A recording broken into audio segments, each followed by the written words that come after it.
Welcome to Flat Earth Debate Uncut and After Show. I'm your host, Nathan Oakley, and if you are new to this channel, or you've not done so already, then be sure to subscribe, hit the bell notification icon and join button to keep up to date with the Flat Earth Debate. If you would like to support the channel, there is a super chat that runs alongside each of these shows while they premiere. There's also a PayPal, Patreon and crypto link in the info box below the video.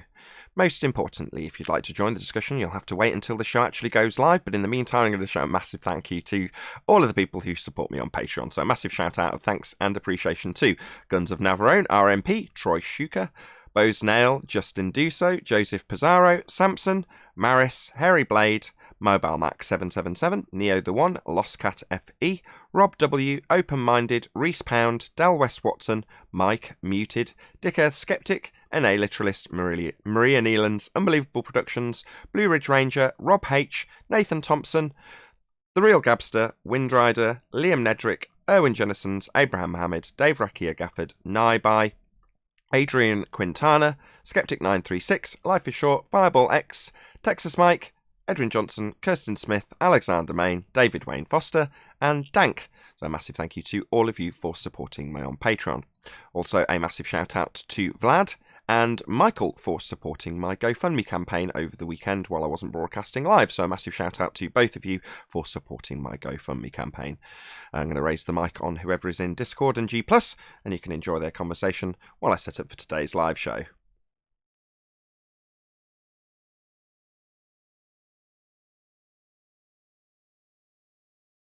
I'm just saying that once you reach the point that you realise that they've lied to you about 2 or 3 different things via the media, at that point, how can you take any of it as being real or truthful?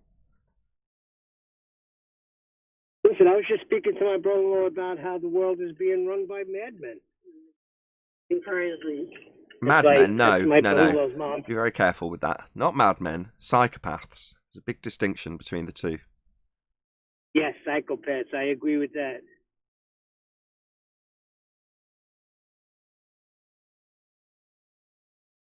Yeah, the world's run by psychopaths. They're like cream. They rise to the top. Hey, Sleeping Warrior.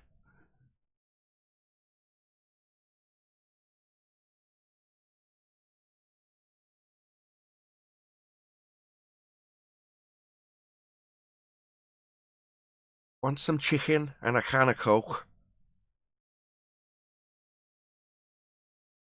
No? Nothing?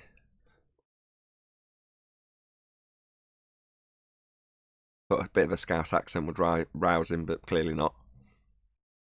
Sorry, I was on mute. How's it going? So, what have I missed? Nothing really. Tim Osman. Did you see the show with Tim Osman in? I did not. Oh, that'll be worth watching then. Where's he been? I've not seen him for about 18 months.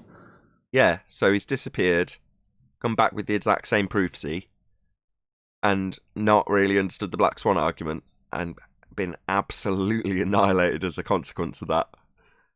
Really He must have been sacked. He must have started a new job and got sacked. Well, he didn't do very well here. Let's put it that way. In fact, not only did he not do well, he was really detrimental to the Globe side's argument in what he stated. Where was this? It was on a recent show yesterday or today? Or It was on Thursday of last week. It was broadcast to the public on Saturday. Oh, I've been inundated, Nathan. I've been inundated with references from things that Bob said in the last few days relative to the gravity argument with Wits It, Gets It and Brian. Like 10 times, 10 different people with different citations for things that Bob said that are just false and wrong and not true. Have you been keeping up with any of it? Have you heard anything? No. I mean, I do get messages about it, but I glance over them and pay them very little interest. And I'll give my justification. Go on. The guy's just lying. He's overtly lying to try and make himself look. Well, I don't know what he's trying to do. I don't know what his motive is, but he's giving false statements of facts purely to deceive people. And if people are not calling this shit out, I don't know what else to think. But the guy's completely lying. He's representing things that are misrepresented. He's giving statements that are misrepresentations. He's giving things that are not true, false. He's completely lying about stuff, and it's just unbelievable that he presents himself as being this affable kind of guy on Globebusters, but whilst doing it, completely and utterly lying. It's like, am I the only person seeing this kind of shit, or is there lots of us? But I've had lots of people, like 9, 10 people. No, Anthony, you're not. We all see it. I originally wanted you to apologize so you can move forward. Now I take it back. Say that again. You originally wanted to apologize. What?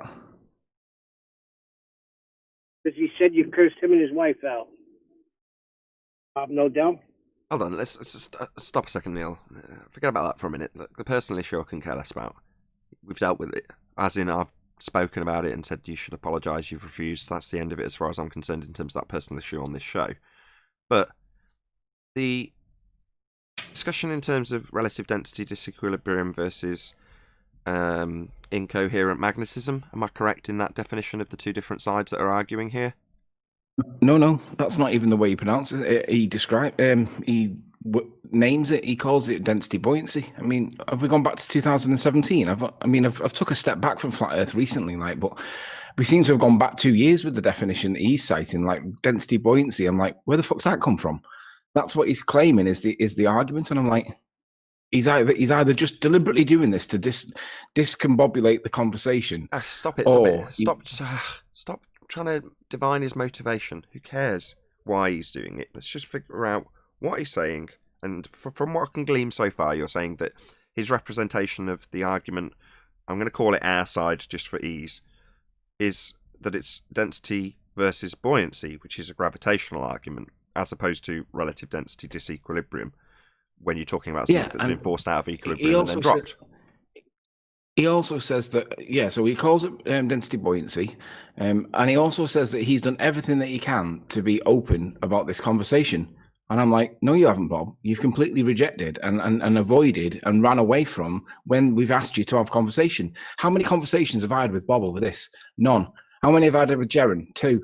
How many have I had with John the Morgile? 1. How many have I had with other people? Many.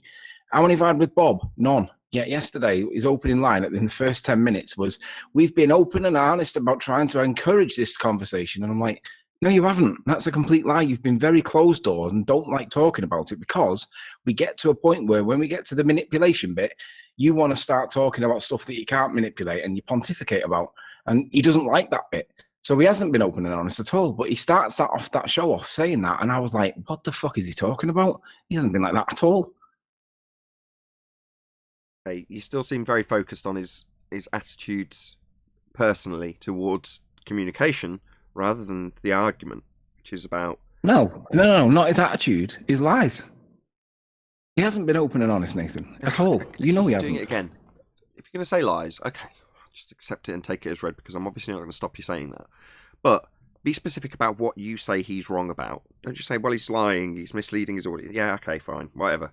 What is he lying about, he's wrong, according to you? He's wrong about being open and trying to have the open conversation. He's I don't care about. This at all. I don't care. Just the argument itself. What's the claim? What's the support? How he's behaving towards his claim? I don't care. Sorry.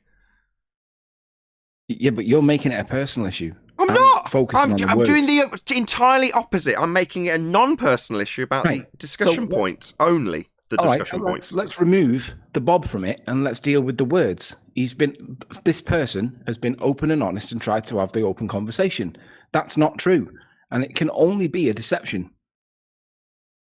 Open conversation about what specifically? The argument and the claim and the support for that claim, please?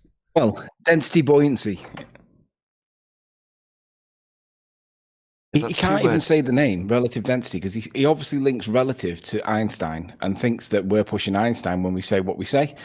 Doesn't seem to understand or acknowledge that we've we've distanced ourselves from that many times, because it's demonstrable, it's repeatable, it's observable, it's calculable if you really wanted to calculate it. But the key thing is we can manipulate it to prove that something happened when we manipulated something. But he can't even get the name right. So he's misrepresenting the name of what we're talking about. So, and then obviously he claims that he's never seen the egg test. He wonders where it is. He couldn't find it. And I'm like, of course you are. There was just a hangout about it 2 minutes ago with the Wits It Gets It and Brian's Logic, and Bob saying in the after show that he doesn't know about this egg test. And I'm like, what the fuck's going on here? I told you that. Hey, That's what I asked you last time. Has he ever seen the test? And you said, yeah. And I said, well, he claims he's never seen it. He won't talk about it on Globebusters, but he will bitch about it on every other show. So it's like, on the one hand, he's like not even getting the description of what we call this thing, this effect that we can see with a bit of salt. He's not even getting the description name right. So he's calling it density and buoyancy. He claims he's never seen the egg test. He can't find it. Something loose about it. But the whole conversation that Brian had was all about it. Fundamentally, like the point, he seems to deliberately misrepresent the point that we make by calling it density buoyancy, which is a 2016 argument, 2017 argument, but seems to have gone back to that to misrepresent it. And I'm like, he knows what we're talking about, and he's deliberately telling people the opposite of what the current position is. And is he trying to confuse people or what? Now, yeah, you can bitch and moan and say I'm making this personal, but the fact remains that it is misrepresentation. You keep saying that. You've said it about 5 times. So what's the argument from his side? Because obviously in our position, we need to have a good understanding of what our opponent's putting forward. So yes, you've said what he doesn't want to know or has misrepresented, fine, whatever you think. What is his side? What's his position? How well do you know that? He claims that our position is density buoyancy. No.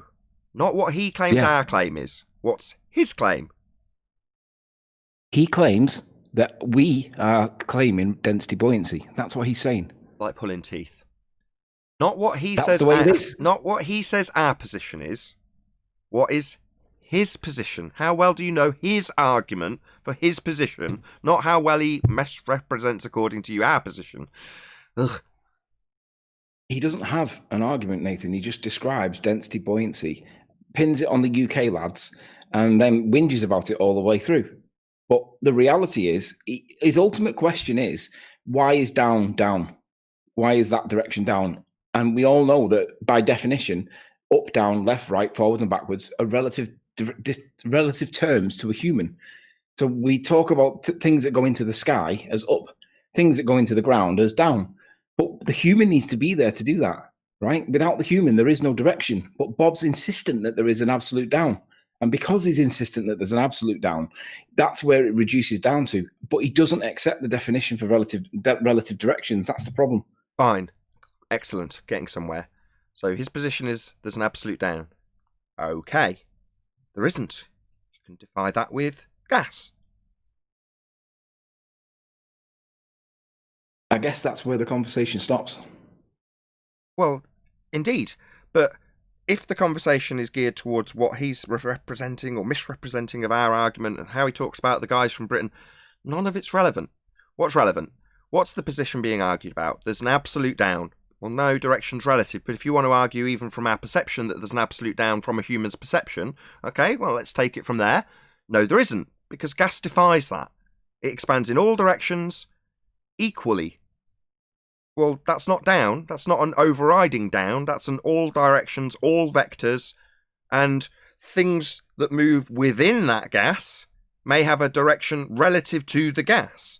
Now, obviously, this is our position summed up in relative density disequilibrium, but the overriding position from their side, I'm going to call it their side, as me and them and us and them, just the way it is, from their side is there's an absolute down. No, there isn't. Same as Thunderfoot saying there's an absolute down. No different. I agree. And that's the end of, like I said, that's the end of the conversation. Right. So be confident in your position. Me? Right, this doesn't faze me in the slightest, and it's not going to in any way affect any sort of relationship I've started to gain back with Bob, because I don't care. He's got a difference of opinion about this. Now, whose position's right or wrong? Were we to debate about it, I'd put my position forward. Well, Gas defies that, I'm afraid. And he'd say, no, it doesn't, because... And then he'd have to convince his audience. And that's how it would go, and it's up to the audience to decide who's got the more valid points. The problem I've got, Anthony, is you're making it so personal. And when I told you that, you projected it immediately onto me after asking you not to make it personal, like it was me doing it. So this is obviously a personal issue for you. What's personal is irrelevant. What's important is that he's misrepresenting points that he's pinning on us. Now, if you interpret that to be personal, then more fool you. I've removed the person from it, and you keep pinning it on me, and it's wrong. So pack it in. He's lying about what he's claiming. That's not me saying I'm being personal. I'm telling you, he's lying about what he claims that we're doing. So let's not go down the personal route. Let's keep it on the facts. We are not making density buoyancy arguments, and we are not doing anything with regards to an absolute direction. We're the antithesis of that, because the bit that everybody ignores and forgets is that when you have a container of some kind and you have more than one product in it, be it solids or liquids or gases, because it's contained, them items that are in that container cannot occupy the same space as each other. They've all got to have their own unique little bit of space, because you can't have me and Nathan stood on the same spot because I'm there or Nathan's there. So one of us has got to move, right? When you realize that everything is relative, now that doesn't mean Einstein, but when you realize that everything's relative inside a container, that's the reason why we have things moving around. Now, basically, the current physics states that mass is not it's not got a vector because it doesn't have a direction or magnitude, which is true if mass is taken in isolation, maybe inside nothingness, because there is nothing for it to be relative to. But the minute you have a mass and another mass contained in an area, them two masses cannot occupy the same space. Now, they might be gas molecules, they might be liquid, they might be solids, whatever they are, doesn't really matter. But if you've got more than two, and they say you get 100 or 1,000 or 1,000,000 of these things, because they can't occupy the same space, you have like a position where one of them can't be where the other one is, so one of them's got to move. Now, Jerem was describing it on Globebusters as well. It's kind of giving it like a force-like property when something moves. And he's right. That's what we see. We see things displace. We call it displacement, right? Stop. No, only if they are in disequilibrium. Generally speaking, there's a certain harmony to the world, and when you force things out of equilibrium, then you can start saying that there's a force seeming to manifest after you've injected something, energy, into a system to force something out of equilibrium. Because generally speaking, no, I don't see that effect. Generally speaking, as I look around, things are in equilibrium. Now, there's exceptions to that. For example, rain. Well, why is that occurring? Well, because we have cycles. Now, the cycle I can observe, but generally speaking, I don't see things in disequilibrium unless I force them into it. Or there's some sort of energy input, i.e. the sun will claim is this energy source that's making a phase change in the ocean to change the water into gas to force it up in a disequilibrium. But that's had energy put into it to change its state so that it can have a different density and rise up through the air that's already existing to become clouds.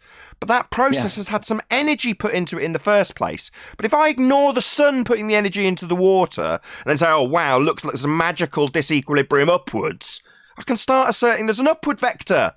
Why? Well, because generally nothing's moving down, ever. I can't see it. Oh, right, but I can observe the water going up. I'll ignore the fact that it'll come back down again when it reaches a certain density, but I'll assert that there's a general upward vector. Because why? Well, I'm watching gas always going up. Watch, look, the rain. It's going to go, the gas vapour is going to go up to the clouds. It's utter nonsense to then assert from that I can generally infer that there's an absolute upward direction, when up is relative also. I've got a challenge to make to Wits It Gets It. Can I state my challenge, Nathan? He's not here. Just say yes. Yeah. No, he's not. I'm hoping that somebody will get back to him and tell him that there's a challenge on the table for him. He'll hear it, don't worry. I spent time listening to the conversation, and when they're in their little quarter, right, they can have the conversation like we're having right now. But for some reason, there's not that transatlantic connection that allows us to have the same conversation between friends on topic without it being a massive argument, right? But Wits It Gets It claims that, in this case, doesn't get it, but he claims that we live in an electromagnetic world, which we do. But he also thinks that the electromagnetic world has got the influence to be able to accelerate things. And he uses Good Times for All's little static thing there. He's got it's like a little fly jumping between the 2 points with static electricity, negative charged ions created around one of the points, like on a Van de Graaff generator. And he uses that demonstration to give, I'm going to call it a false equivalence, because we do not see that in real world. We never see a big clump of negatively charged ions unless it's right after a storm, where we suddenly see things changing their polarity and going the opposite way. We never see that. But that's what he used as and I'm going to say false equivalence. So I'm going to challenge Witsit Gets It. I've left him a message on his video, his latest video. And my challenge is this. You don't need any complicated stuff. Witsit Gets It. If you think that charged ions, like static or whatever, call it power, current, voltage, whatever you want to call it, if you think that that can cause an acceleration, demonstrate it. Get a pint glass, fill it with warm water. Hold on. Why are you giving him criteria? I mean, what about the phase change that occurs in a cloud to force the water downwards? Do you count that? What about the what? What about the what? Only because you brought it up to me. You've got the corner of a phase change going on in the clouds. Yeah. Well, that would create through means of charges, their attraction to one another. Well, I can easily qualify that within the criteria you've given. And then an apparent force of down in the form of the rain. Again, I can't attribute this to an absolute down, but that's an example just so you've got something to warm up and chew on before you get to Witsit. Just giving you an example. Sure. Well, to counter that example, if you understand, I mean, I've looked into this recently, so I know what the answer is here, but I was trying to wonder, why do clouds form at all? Because when you have a vapor, like when the water evaporates and it starts to rise in the atmosphere, it gets cold quick. But the water vapor that's rising is very small in volume, and the air around it is very cold, so it should lose its heat immediately. And we should never really see clouds form, because it should condense, fall back to Earth straight away, and it should never form what looks like cotton wool in the sky, because there's nothing holding it there. It should disperse, but clouds seem to keep some kind of shape. Now, I know that's caused by the London dispersal, and I'll use the word force loosely. It is a force, but it's not like gravity. But the reason why clouds form is the London dispersal charge, or the London dispersal forces that keep the molecules of vapor together in a form that we could describe almost a bit like gravity. But here's the bit that's interesting. Why doesn't it condense immediately and fall straight back down to Earth rather than form the cloud? And the answer is water droplets can only form around a particulate. If there's no particulates up there, or there's not enough of them, then it'll stay in its state. It won't change phase. Now, I only found that out very recently to answer your question. So clouds are a little bit of a weird thing. We don't really understand how they work, and I'm not saying I do. What I'm saying is that clouds shouldn't really ever form, because the temperature's lost out of vapor straight away, and it should basically condense and come straight back down, but it doesn't. It forms in what looks like a semi kind of cotton. Anyway, point is, the challenge to Witsit, he thinks that electricity, voltage, current, whatever you want to call it, can cause an acceleration. And he basically, it's a static argument. You rub a balloon, stick it to the wall, and it'll stay there until it wears off, and then it disperses, and then it falls, right? We've all done that, and we know that that's true. It's a force of attraction and a force of repulsion caused by static charge. And the reality is we know that that's verifiable, but does it ever apply in real world? So to test whether or not we ever see this influence somewhere in the real world, he can validate or invalidate his claim himself just by getting the pint glass, fill it with warm water, put the egg at the bottom, put some salt in it, get it to lift so that it's in the middle, and then pass a current through the water from top to bottom, because we know the water with salt water is conductive. And if he can pass the current like up to down or down to up and make the egg move, then maybe he's got an argument. But if he doesn't do it and it doesn't make an acceleration, he's got to accept that maybe the static thing is a false equivalence, and maybe it doesn't apply in the real world.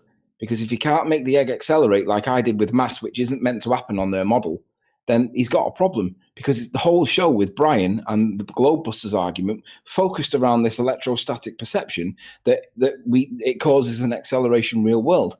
Well, test it and let's see what results you get. And then if you don't get the results that you expect, then you're going to have to accept your null hypothesis, because it doesn't do the thing that you think it's going to do.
Welcome to Flat Earth Debate Live.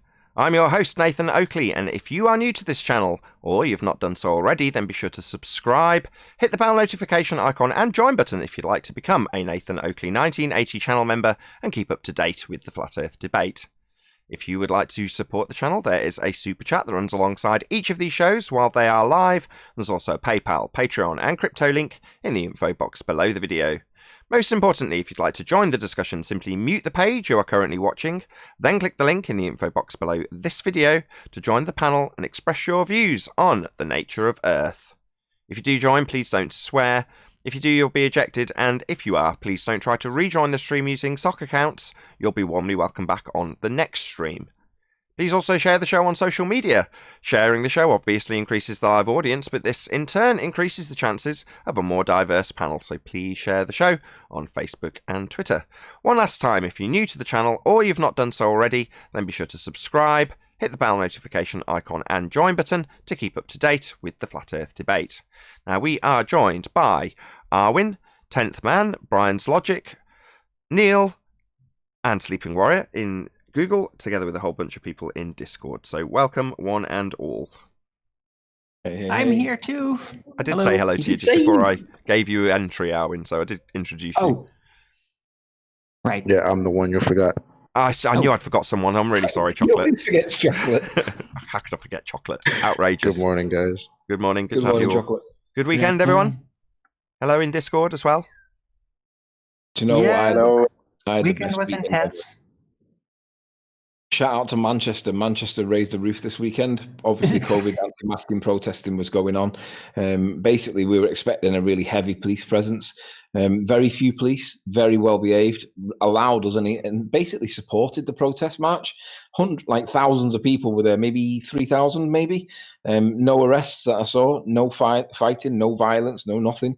Shout out to Manchester Police. They actually gave a really good representation of the police. So fair play where it's due. As you've actually plugged this right at the beginning of the show, prior to housekeeping, feel free to plug your channel and say a little bit about what you do on your channel. Go ahead, Sleeping Warrior, please. Well, I'm just taking a sabbatical from Flat Earth at the moment, really, because there's other things that are going on that are far more important in my eyes. So I'm just taking a back step, just dealing with this mess that's going on at the minute.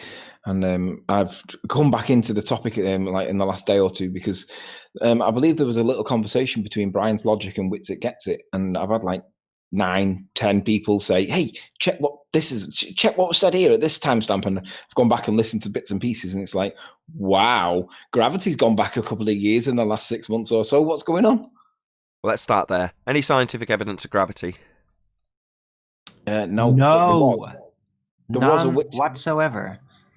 There was a Wits It Gets It conversation with Brian's Logic where there was an awful lot of talk about electrostatic, like electric universe kind of charge potential kind of conversation that is meant to be some kind of phenomena that we see in the real world. But I never see polarity changes when there's a thunderstorm. I never see cows flying off into the sky or anything like that.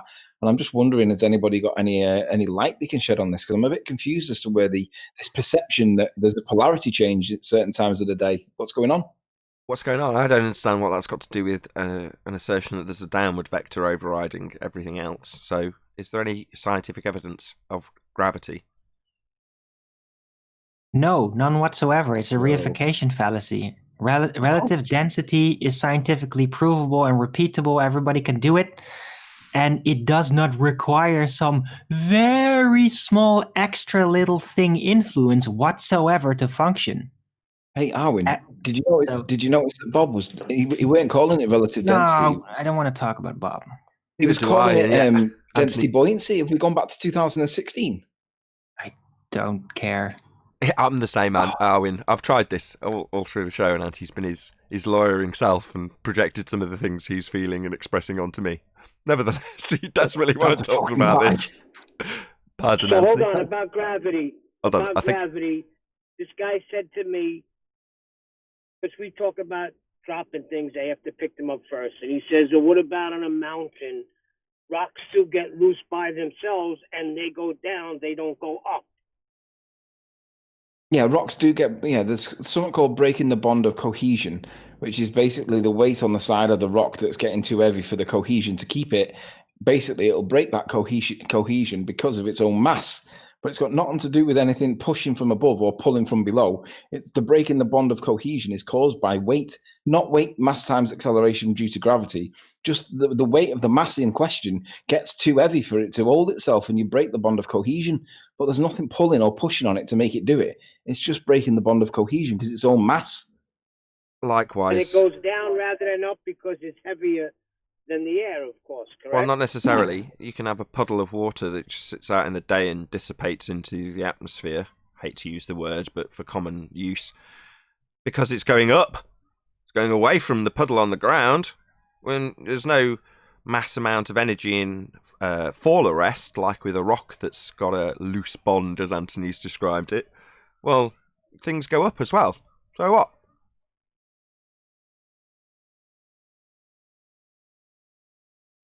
So should I assert that there's an upward force? Because generally speaking, things are going up all day long, right? Puddles evaporate. Nathan, of course there's an upward force. The clouds attract all the water from the surface. The clouds attract that water vapor up to them, and then when they get there, they sit there as a cloud and they join their friends and become bigger clouds. There's a force of attraction within clouds.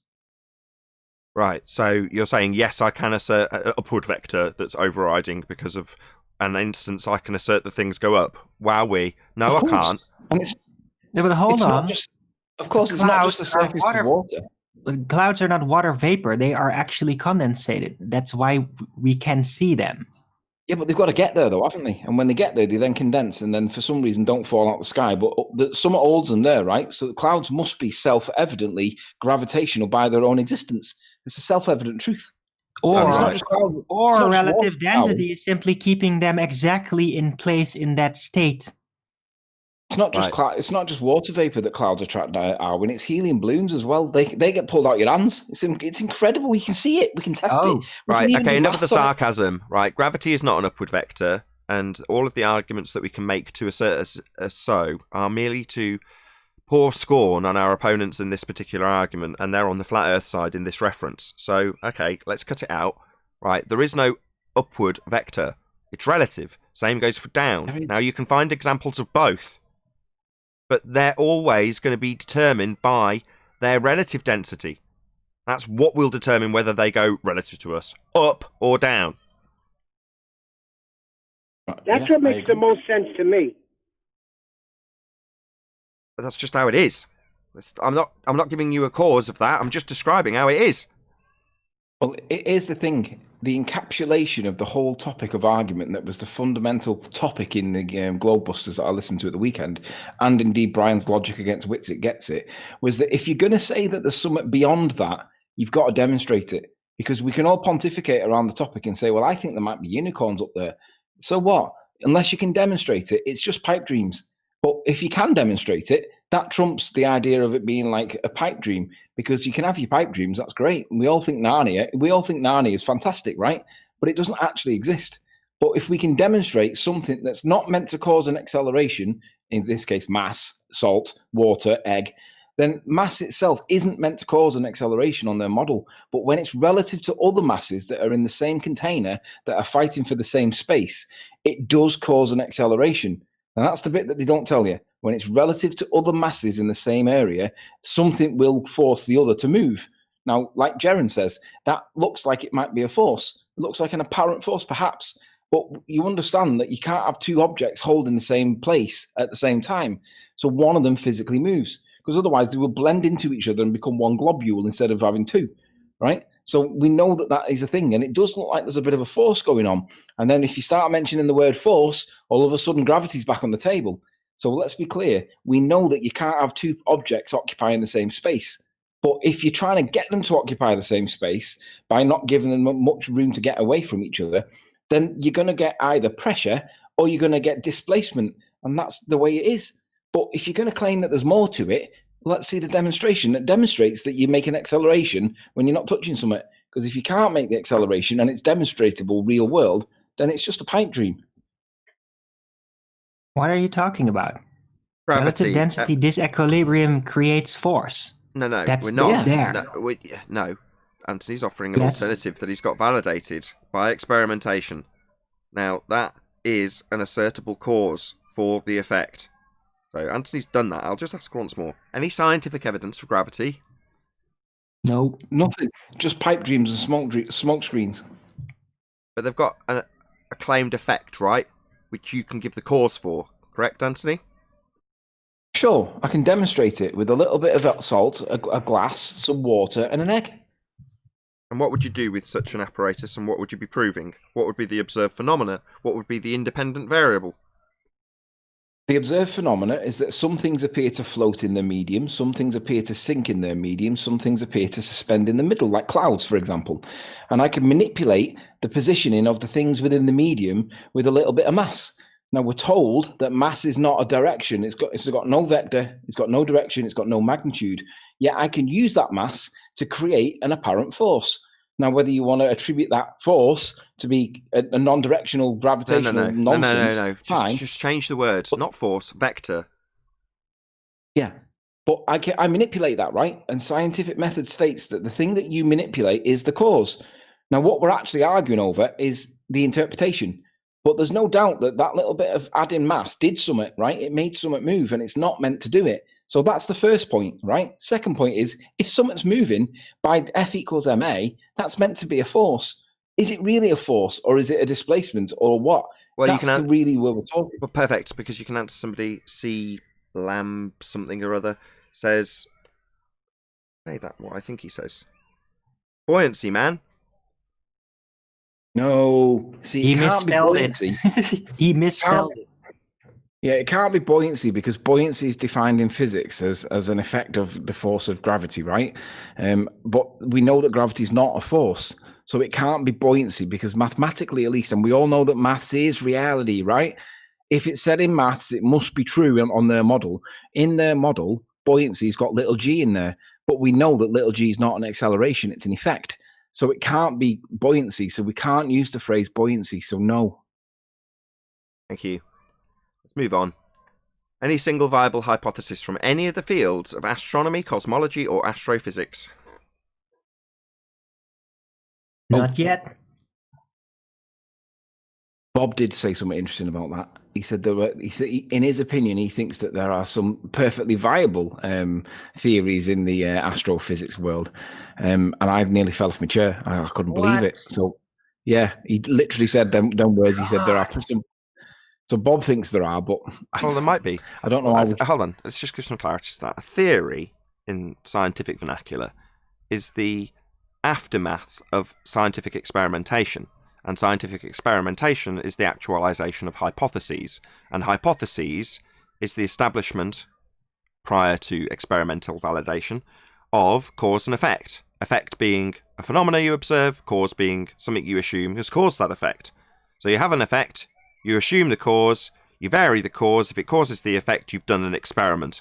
Now, based on that valid experiment with a cause established, you can then form a theory. So it comes after experimentation. So in other words, if there are some validated theories in astrophysicists' arsenal, cupboard, whatever, filing cabinet drawer, then no worries. They'll be based on validated hypotheses. So that's why we ask the question as we do. Any single viable hypothesis from any of the fields of astronomy, cosmology, or astrophysics. Why do we ask that? Because there isn't any. So saying there's theories, well, there must be hypotheses for there to be validated experimentation for there to be theory. Otherwise, it's just Mystic Meg theories and Nostradamus theories. Because if they haven't been based on experiment, they're not scientific theories. Any more on that subject? Any evidence of a physical geometric sphere-edge horizon, formerly known as Earth curvature? And then I've got an announcement from Tim Osman afterwards. I was just gonna. I have a quote. Maybe it's the. I think. Hold on. Just before you go, Chocolate. So I said there was an announcement from Tim Osman. This quote will be said announcement. Go ahead, Chocolate. Nobody claims the horizon is Earth curvature. Tim Osman, 2020. Nobody claims it. You hear that, fundies? You hear that, Mick? Mick West? Yeah, you hear that, Jesse Kozowski? You hear that, George Netanyuk?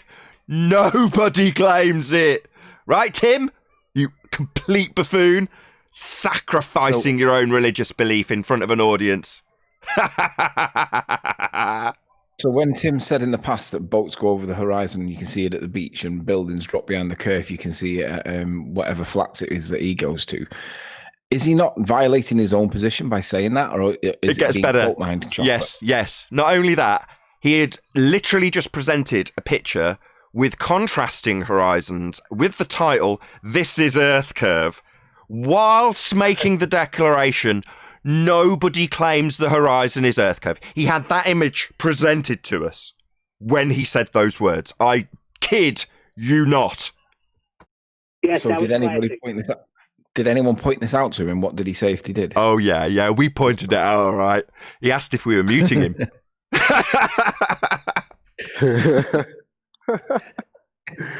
Yeah, his only response was, "Are you muting me?" I really couldn't believe that he was saying that. I thought it was a joke at first. Of course, it's a joke. They'll do. He's displaying one of the 7Ds, isn't he? He's like either denying, deceiving, dismissing, discrediting, discombobulating, and whatever the other Ds are. He's just basically denying that his own side claimed that boats go over the horizon, when that's one of the main things that they do cite and have done for as long as I've known this conversation exist. Yeah, it's just not doing a very good job. The best irony of it was he came in almost making fun of the Black Swan. "Oh, you guys have been touting this for a year." Meanwhile, what he's making fun of has taken away the physicality of his horizon. So he has the nerve to come in and tell us how not physical his horizon is, how it's not even the claim of the Earth curve anymore. It was epic. It was great. Insanity. That was the most fun I've had annihilating somebody since the debate began. Say that again, Nathan. That's the most fun I've had annihilating anybody from the globe side since this debate began. Since Flat Earth debate came into existence, I derived more pleasure from that particular annihilation than any other. I've got to ask an obvious question. Where the fuck's Tim been for the last, 18 months? Has he had a job and then got sacked or something? What's going on? I don't know, but what I do know is behind. He didn't fully appreciate what the Black Swan meant. So it's a similar scenario to Mr. Sensible. So Mr. Sensible is explaining the Black Swan, and based on the logic being laid out for him, he says, what was the quote exactly? At best, you would have debunked the radius. Well, based on at best, you would have debunked the radius. Well, why would you have debunked the radius? Well, because you don't have a physical sphere edge tangent point. That's why he's declared that. Well, in other words, he's acknowledged it within the logic. So Tim's done the same. He's had a glance at the Black Swan and probably understands how that argument works in isolation, but doesn't then appreciate that by virtue of his declaration, he appreciates that he can't have a geometric sphere edge physicality at the horizon. And because we've shown it to him, it's logically sound. You can't get around it. So what do you have to do? Well, you have to say, well, nobody's claiming that. Yeah, they are. That's exactly what you're claiming, but we've debunked it. You just didn't realise the wider reaching implications when you glanced over the Black Swan. Now, it's nearly 12 months since that argument came out, and we're at the moment just seeing who's going to win the, whatever you call it, the Deadpool, for the person who's got the closest time for them to actually understand this argument. Me, I was a mile off. I'm way out of this. So, it's going to take time. Tim Osman now gets it because he's had to declare publicly, nobody claims Earth curve is the horizon. Well, simultaneously, the priesthood publishes advice on how to debate flat earthers. And what's their advice? Well, it all starts with the horizon being Earth curve. But based on the Black Swan, you don't have that. Go on. It's all about trust building. Trust building and then convincing people to reify the horizon into a physical geometric sphere edge that blocks boats and buildings, a la Tim's example, with a horizon contrasted in multiple images, blocking boats and buildings at different rates, based on its physicality calculated in the maths, with its physical Earth curve obstruction blocking those boats and buildings. But simultaneously, when you point out that, no, it's not physical, the horizon is not a geometric sphere edge, Black Swans debunk that, they say, nobody claims the horizon is physical. Nobody claims it's Earth curve. All right, so you're not claiming it blocks these boats and buildings in the distance then. That's not what's happening. Yeah, welcome to Flat Earth. They better realize and understand the Black Swan argument before they come in and start asserting things because they sound dumb. Yeah. And the more it happens to people like Tim Osman, the more people will go, oh, hang on a second. He came in, told them they were all stupid, and he's got his little proofsy with boats and buildings being blocked into the distance at the horizon, and he's just going to annihilate them, right? Oh, right. Why is it that he left the arena telling the audience that nobody claims Earth curve is the horizon? Well, that would be our ideal. If what Tim said was true, yeah, that would be our ideal. Nobody claiming the Earth curve is represented by the horizon. Yeah, that is precisely the world we'd like to live in, where this lie that the horizon is a physical tangent point, a horizon that can block things with its physicality. Yeah, when we reach the day that Tim's right, we'll all rejoice. When nobody claims the horizon is Earth curve, end quote, Tim Osman. But they do, Tim Osman. You all claim it. You all think the horizon's a physical sphere edge for boats to fall over. On the globe side, just in case anybody heard that who's new and thinks, isn't that what flat earthers claim? Boats falling over a disk? No, we don't. But you do on the globe side, and therefore you misrepresent our argument by claiming we have boats falling over a frisbee, when in reality you've got boats falling over an Earth curve edge, physical in its nature. Well, it isn't. The horizon's an apparent location. It's non-physical. Boats don't fall over horizons. It's absurd. But that's what you've got to believe if you think you're living on a sphere. Roll on the day where nobody claims the Earth curve is represented by the horizon, because it isn't. Any evidence of the distance to the sun?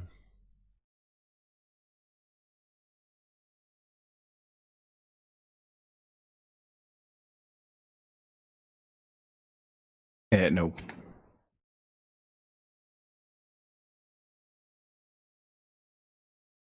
No brave souls? No, but no. Check. Yeah, we can hear you. Just everyone's very shy. Okay. No one wants to give a distance. Yeah. My server went down, so evidence that 10th man is here. Any evidence of axial rotation of the Earth-based variety? No. Oh, I think the whole spinning has kind of died down. I don't hear ballers uttering that nonsense anymore. Like even Simon Dan is kind of retracted because he really went out to like promote himself by reaffirming that our reference frames were ruined. Even though you used that for ridicule against him for months, he would still go out and actually assert that like that was something kind of a good thing. It's kind of died down, I think. So maybe the Coriolis virus has gone back to like a more smoldering state, but I'm sure it's going to be back. It always does. So. Well, that's the thing. I spoke to an epidemiologist, and she specifically said, because I made her up myself, that there's going to be a second wave of the Coriolis virus. That while people are exercising intellectual distancing now, people aren't disciplined enough to continue that intellectual distancing. We've already heard rumours of Conspiracy Cats and Becky and Dan getting together. I mean, that's highly dangerous.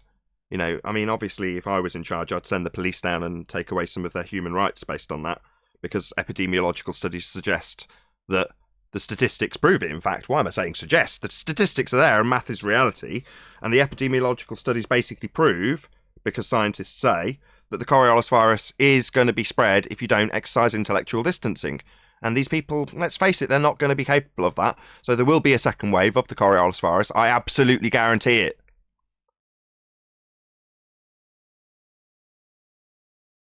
Any evidence? Do you think we should arrest all the people that congregate together online and get them sacked for their extreme views? I mean, I've heard these types of behaviour being described as fanatical.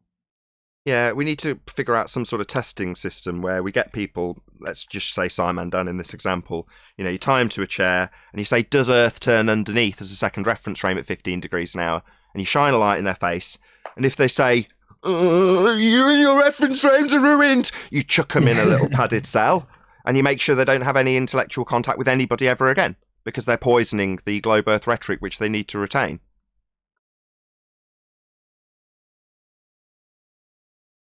Any evidence you can have gas pressure without the necessary antecedent of a container to press upon? How would you test that? I heard someone describing that you could do it. You could just draw on an imaginary box, calculate it, and then that's perfectly acceptable. Who was it that did that? Sorry, did I hear the words imaginary box?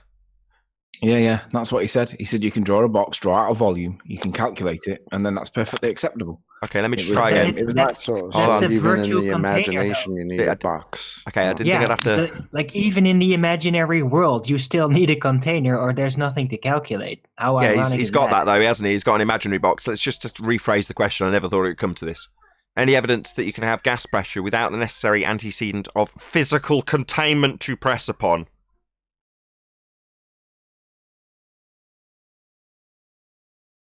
No. How would you ever test that? Conceptually, Arwin, I can do it too. But that's not physical, isn't it? No. Yeah, it's nice to hear it back at me. Great, thank you, yes. Any evidence of the R value, Earth, radius? Nah, at best we've disproved it.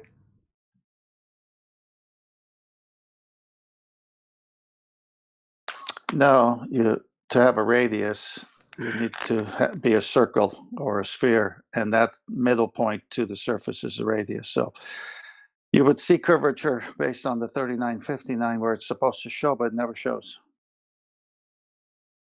Nobody claims the horizon is Earth curvature, so I don't know what you guys mean. Yes, we'll let Alberuni know with our time machine. What are you doing? What are you doing measuring the horizon as a tangent point? Nobody claims Silly guy. the horizon is Earth curve. Silly Alberuni. Silly Billy. Should have spoken to Tim Osman and let him know how the tides are changing. How very soon nobody will claim the horizon is Earth curve. How preposterous a notion is that? Even the globe side here at Trench Level know that. Even the globers know Earth curve's not represented by the horizon. What are you doing with your Earth curve maths marking it as a horizon with an X? Idiots. Any evidence of a self-perpetuating, molten iron core at the centre of a presupposed spherical Earth?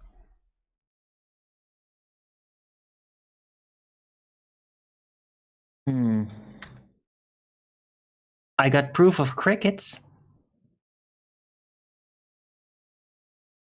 That concludes the housekeeping. I got some excellent news yesterday. Although I don't generally keep up with current events or let them affect my life too much.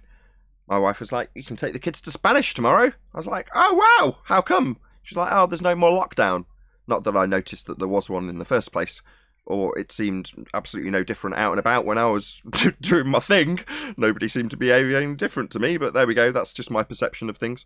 But other than being able to actually take the kids to classes, which is wonderful here in the UK, I'm not sure if anybody else was affected or unaffected as I was during the lockdown. Are you not noticing people randomly walking around with nappies on the face? That happened. That's been happening since February, though. I mean, that hasn't changed. But what I mean is, back in February or March or wherever it first happened, I'd still be out and about doing my things other than not having classes for the kids, which was frustrating. And you'd get a knowing nod from the odd person, you'd strike up a conversation, and, you know, that would be how things went.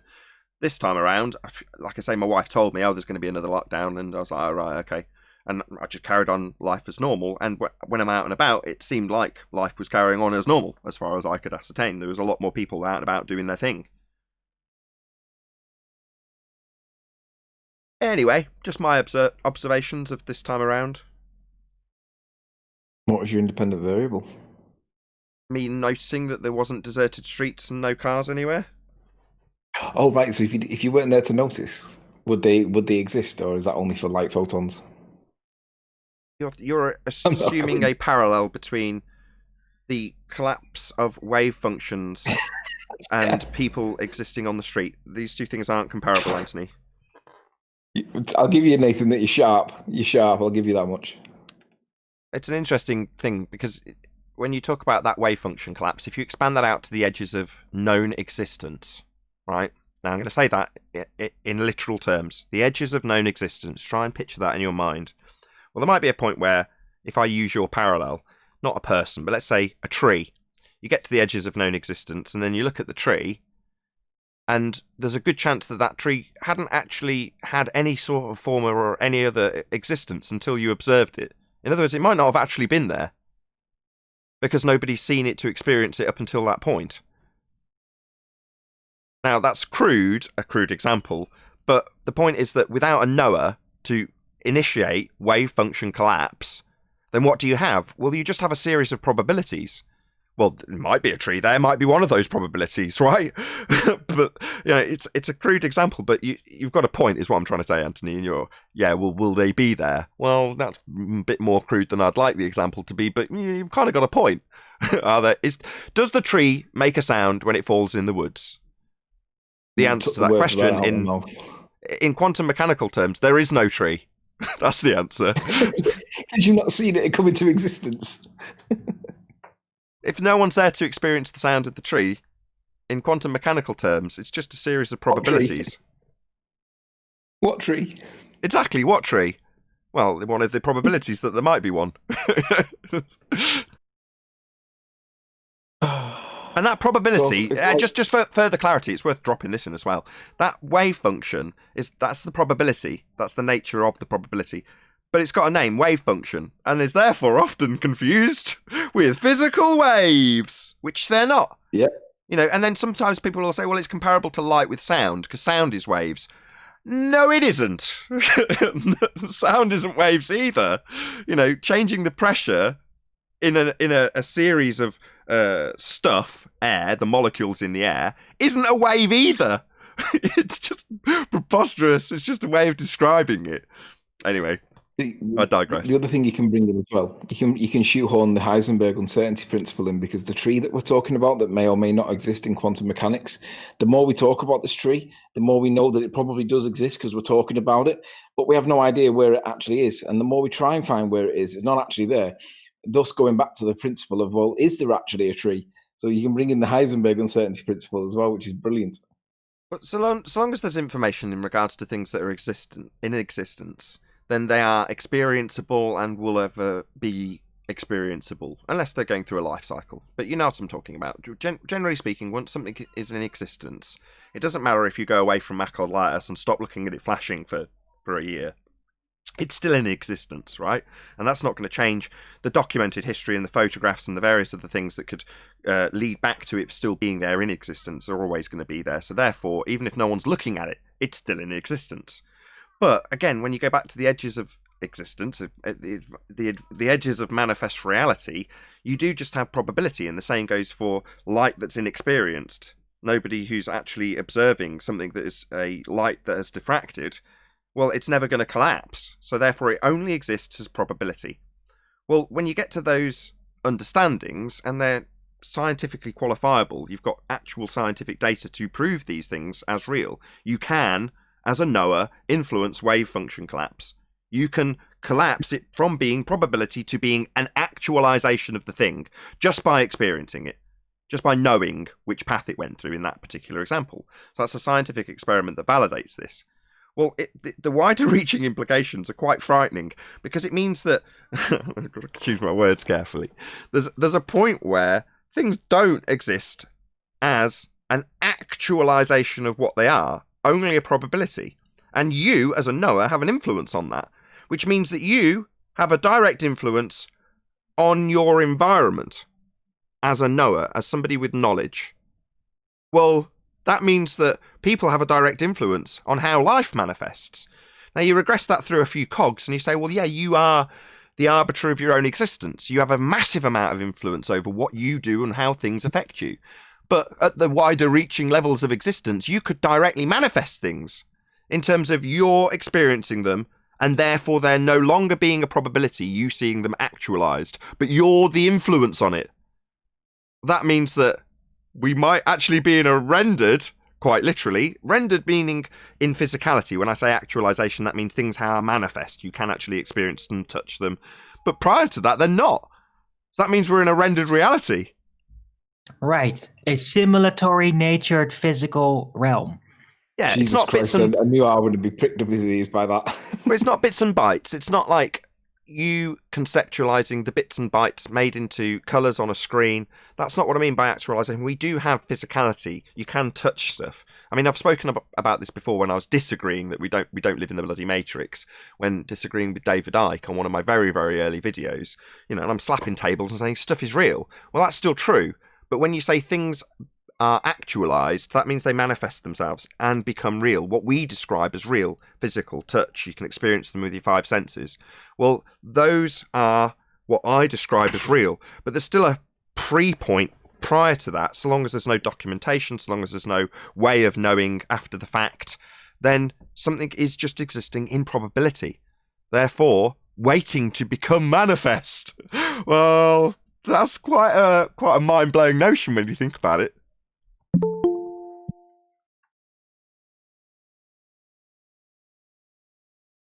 Just to quote somebody on there, a prominent flat earther on a popular show called Globebusters, I'll not mention his name. The comment was along the lines of, and QE mentions about light being a photon, and Nathan, though, he never questions it, and it's like the double slit detector and all this nonsense, and it's like, yeah, that conversation kind of goes above your head, though. Shout out to the double slit experiment. Can't shout out an experiment. That's a reification fallacy. Can. And you can't stop me? I can just point out that shouting out... Yes, we can. We can mute you. Shouting out the actualization of a hypothesis, i.e. the double slit experiment, it doesn't have lips or ears and can't reply, and won't appreciate your shout out. Sorry. Yeah, shout out to an inanimate object. How do you know it doesn't appreciate my shout out to the debunking of the gravimeter, though. I heard that. Apparently, that's not really a thing that's showing what they say it's showing, so I guess they've thrown it out. You couldn't be any less... how vague do you want to be, Chocolate? Can you be... Bloody hell. I had no idea what how vague I want it to be. Just be specific. What are you talking about?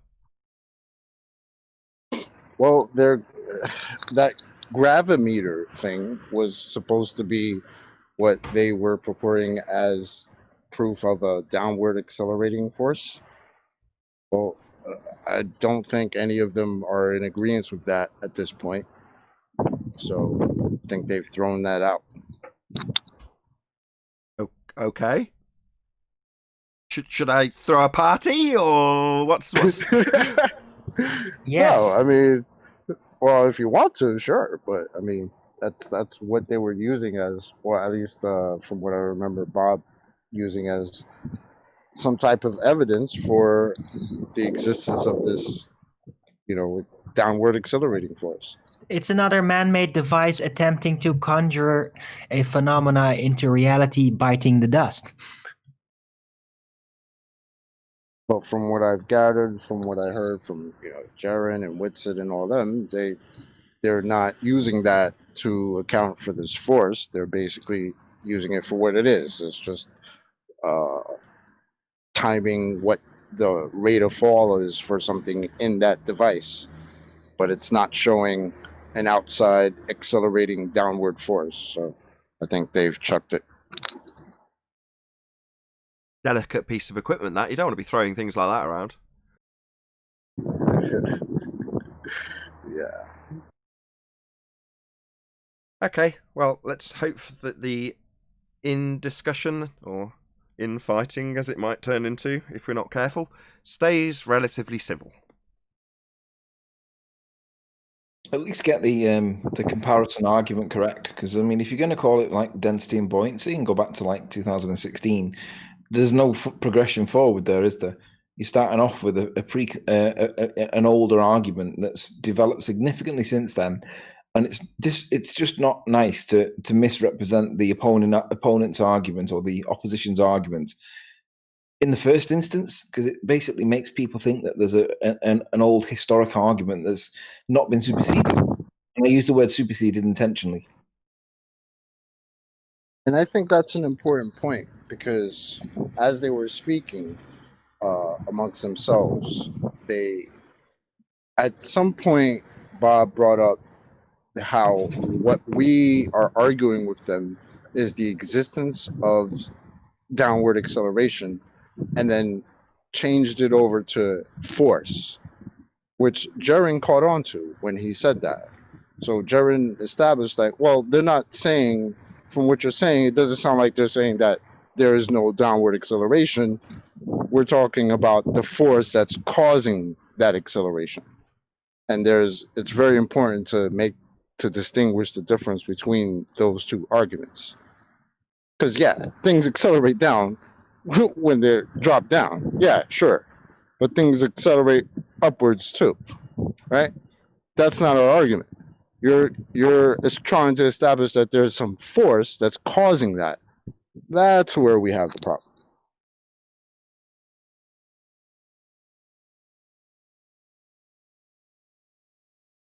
Can I just add as well that when Jaron said, I don't think that they're saying that, Bob's answer, like in the background, was, that's exactly what they're saying. And I was like, that's not what's being said.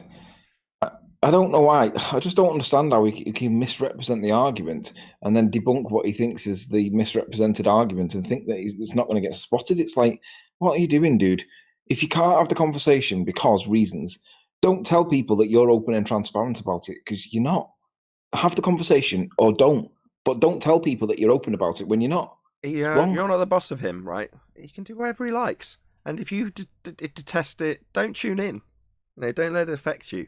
But this is a personal thing when you start saying, don't misrepresent our argument. It's like, this is an internal discussion about the assertion of a downward vector. Okay, fine, I'm good with that. But as soon as it's like, don't start telling people that blah, blah, blah, blah, blah, it's like, no, you're not the boss of him. So how would you think that somebody should respond when he says that we're saying it's blue and actually we say it's red, and we never said it's blue? That was like 2016. We did say it back then, but it's changed. Blue's no longer blue; it's now red. Perfect. How would you asked. How would you address that? Well, perfect. Exactly. You reiterate your position, and you reiterate their position with the best of your knowledge and ability to do so, and then you take apart the position you feel is wrong, express or re-express how you feel your position is right. Then it's never personal. It's not about, well, you've described my position wrong because you say that my position is this when my position's actually... Just leave the beginning bit off. My position is as follows. Their position is as follows. And incorrect because. And that's all it needs. And then the audience will hear both sides of the argument. If you're saying that when they do it on their side, well, they're misrepresenting... Okay, well, the audience aren't stupid.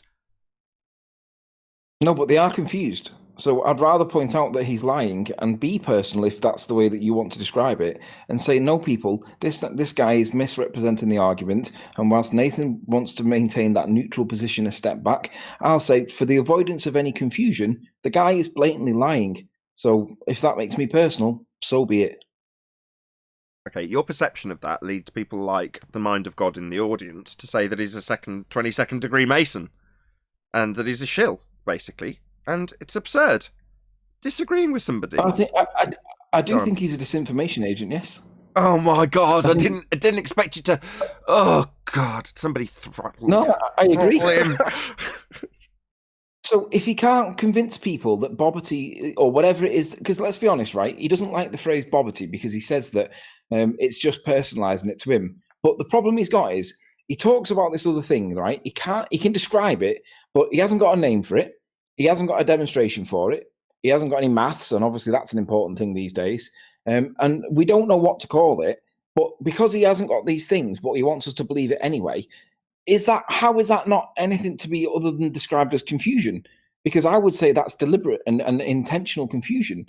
But the reality is we can demonstrate that for whatever reason, mass makes something move when it shouldn't do, when it's relative to another mass.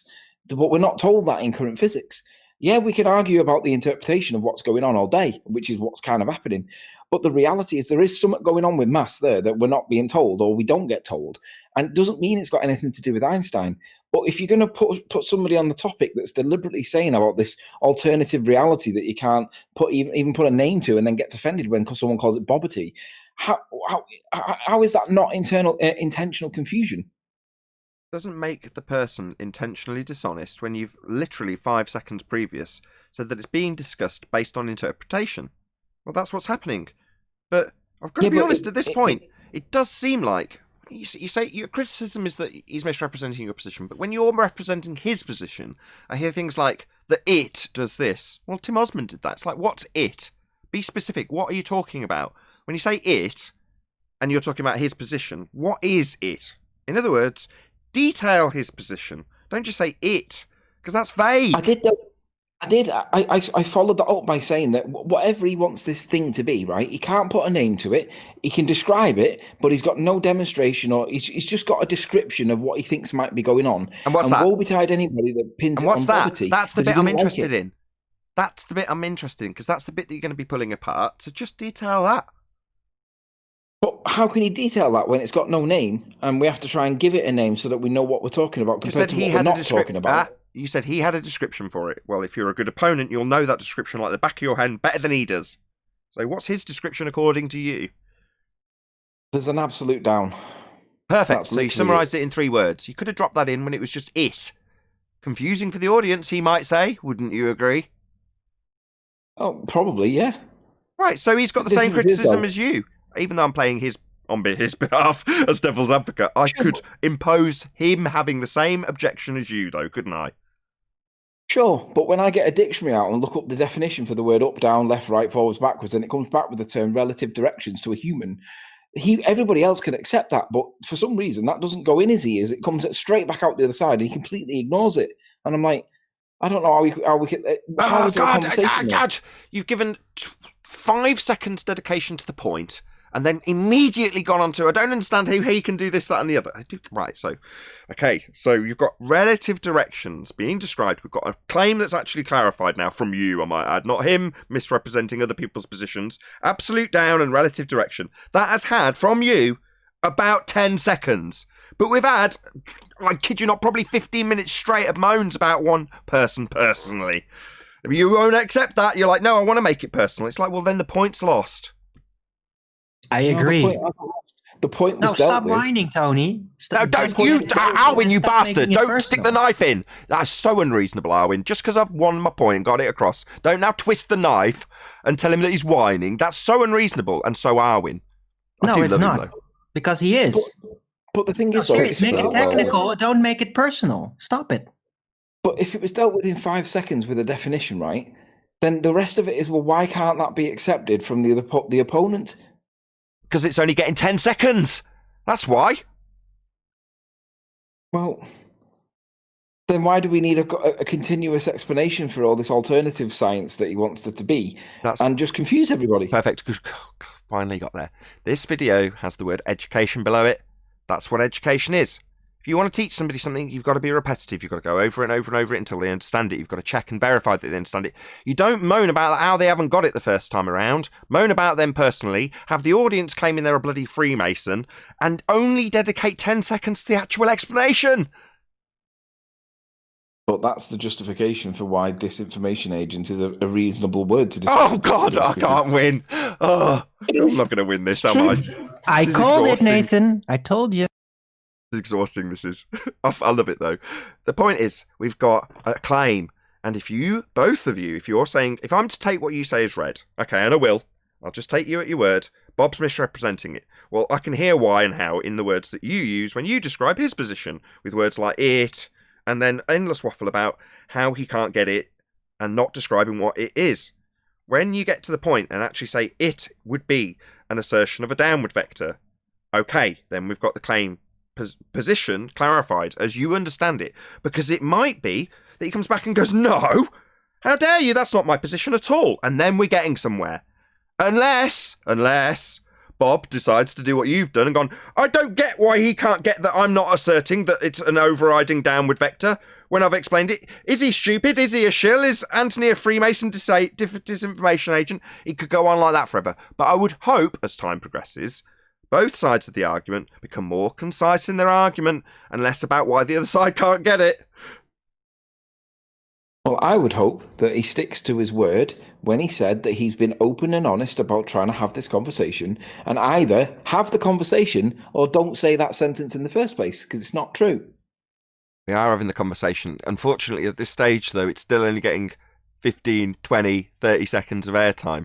The rest of it being this. Yeah, but we are on the conversation, but he was inclusive of himself. Now, as far as I'm concerned, I've never spoke to the man about this topic, and he actively doesn't want to talk about the eggshell test at all. You talk a lot double about standards. him for somebody that hasn't talked to him, Tony. Total double standards. So, because it's us talking about it amongst ourselves, we are having the conversation. When he is discussing it with Jer and his clan, They're not having the conversation. Yeah, they are. And we've heard it. It's gone out publicly, and now we're discussing it from the other side. So this is progress, right? That's my point. That's the point. They're not. They're talking about density buoyancy. Yeah, because presumably, maybe if you're right, and I take what you say as read, maybe on their side the same problem that I've got here and now is occurring to them, when it's only getting 10 seconds of the actual argument being clarified, and the rest of it being, I don't get why they can't get it, and a reclarification of their own side's position. Now, we've had clarification of our side's position on this show. We've also had a limited clarification of their side's position, 10, 15 seconds tops, for then a concise rebuttal to follow.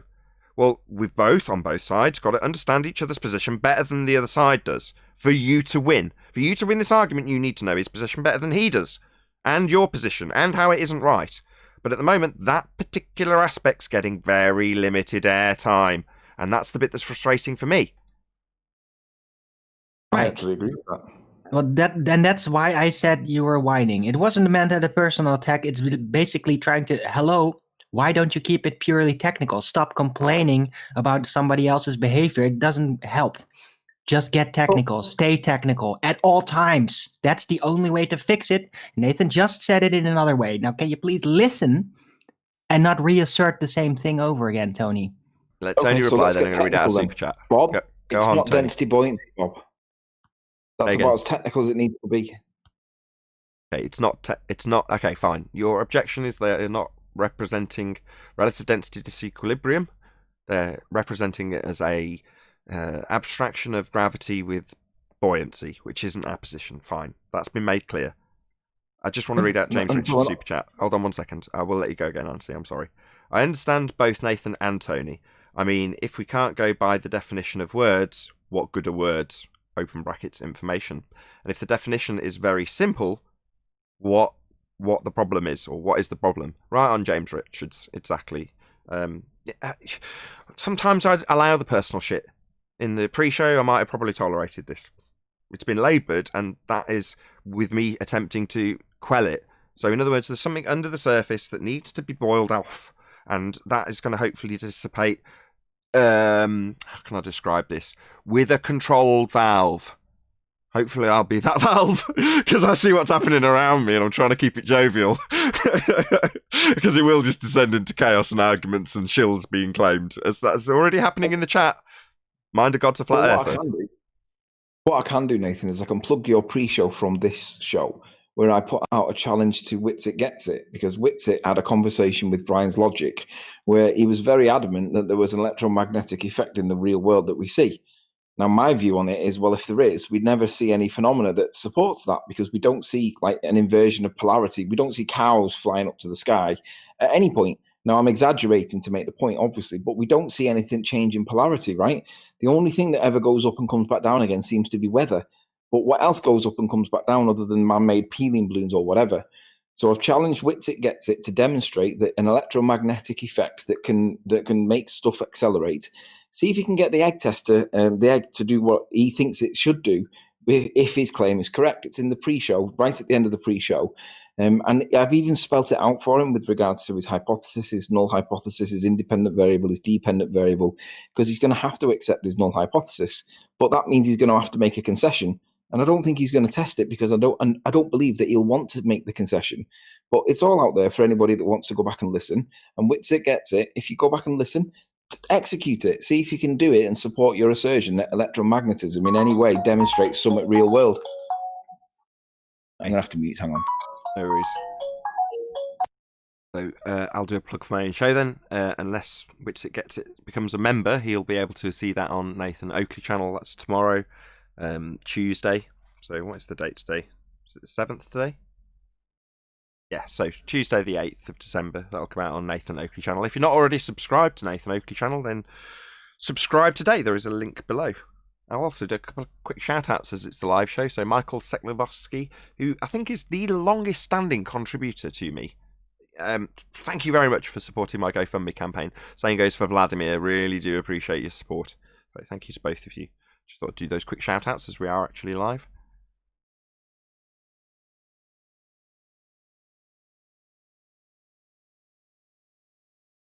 Well, that killed the mood. My bad for shouting out my GoFundMe. How dare you, Nathan? Outrageous. Support Nathan right now in the super chat. Could do a couple of other plugs. I've plugged you a few times since I actually do get to watch your show now, Arwin. I've plugged that plenty. Paula had a great show yesterday. Yeah, she was talking about how things get broken down when you remove certain punctuation, and then how things can get retranslated slightly differently based on punctuation. Now, she did mention in that particular show, this is Bible literalist Paula, that she had made shows on it before, and I'm like, oh, this is right up my street. So I sat intrigued throughout the whole presentation. It was great. I know you were in that chat yesterday as well, weren't you, Arwin? Yes, I was. Yeah, Paula is to me, she's like not in a mind controlling way, but like a high priestess of Christ, basically teaching the details that I would not even be able to look at if it wasn't for her, because she's so deeply studied, and she also gets the esoterics of it, not just the exoterics. And it's every time I'm there, I'm always like, whoa, I did not know that before. I have something to ponder upon now. So yes, Bible literalist is ace. Yes, subscribe to her right now. She's in the chat now, so check her out. The thing I take from it is the fact that not necessarily the subject is obviously biblical, but to be accurate in terms of what she details, she's got to be more scholarly. In other words, when she's going through her process, that in and of itself has nothing to do with the religious nature of the test. Sometimes it does because of the language, but on the whole, it's just being educated to be able to pull it apart in the way she does. She's just got to know her stuff. So, for an example, she'll use, well, quite often use words that I don't know, which I love. I'm like, what does that word mean? And then I'll look it up, and she'll tell me before I've normally managed to look it up on Google. But that is what I take away from it. Somebody who's extremely well educated and knows how to study. So I get like, it's like this is how you should study. This is how you should present information if you studied it correctly. That's what I get from Paula's show. And obviously it's related to biblical information in the most part, not always. So, you know, contextually, if you're interested in the Bible, Paula's definitely going to be of interest to you. That said, you've got to be... I don't say much in Paula's chat because, generally speaking, most people are far better educated there than I am. So I just accept that and go, okay, I haven't got much to add to this chat, but I will sit and listen and occasionally ask about a word I don't understand. But that's about the extent I'll involve myself with the chat. I know you involve yourself in the chat quite a lot, Arwin.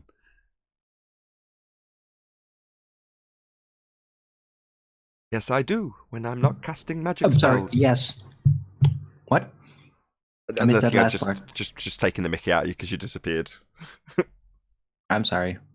So, another shout out to Bible literalist, also to Arwin, who now runs a 2-hour show. So starting at midday on a UK time, you can check out Arwin, which means I can check out Arwin too, which is lovely, which I didn't used to be able to because it started pretty much as I started setting up for the Flat Earth Debate Show. So ARWIJN, check him out. Also, as you've heard lots of him today, Sleeping Warrior, who has, for the last couple of months at least, become a little bit more political in nature and a lot less Flat Earth orientated. So check out Sleeping Warrior's channel. Be here or be sphere for Arwin, Bible literalist, and Sleeping Warrior. Did you want a plug as well, Chocolate? Feel free. Chocolate saying, ladies and gentlemen, a man of few words. With that, I'm going to say a huge, massive, enormous thank you, first and foremost, to both Google and G+, Google, whatever we're calling it now, the Meet panel, Meet, and Discord for making today's live show possible. If you are watching on either Nathan Oakley 1980 or Nathan Oakley premiering streams, however, stay tuned as there will be an after show to follow. I've been Nathan Oakley, and I'll see you all in the next video.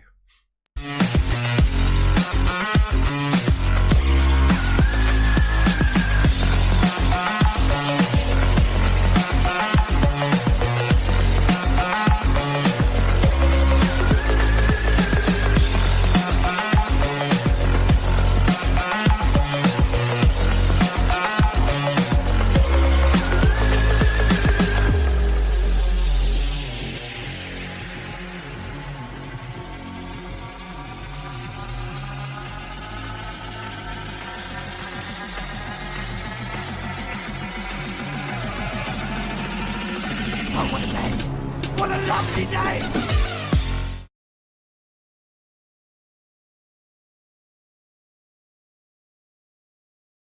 Dum dum dum dum dum. I like to squeeze the long version of the outro in wherever I can, just because I like it better. like the music.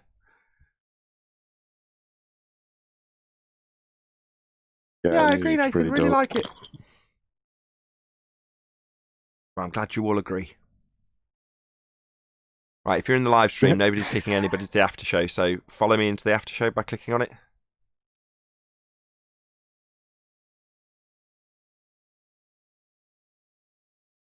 Everyone's gone quiet.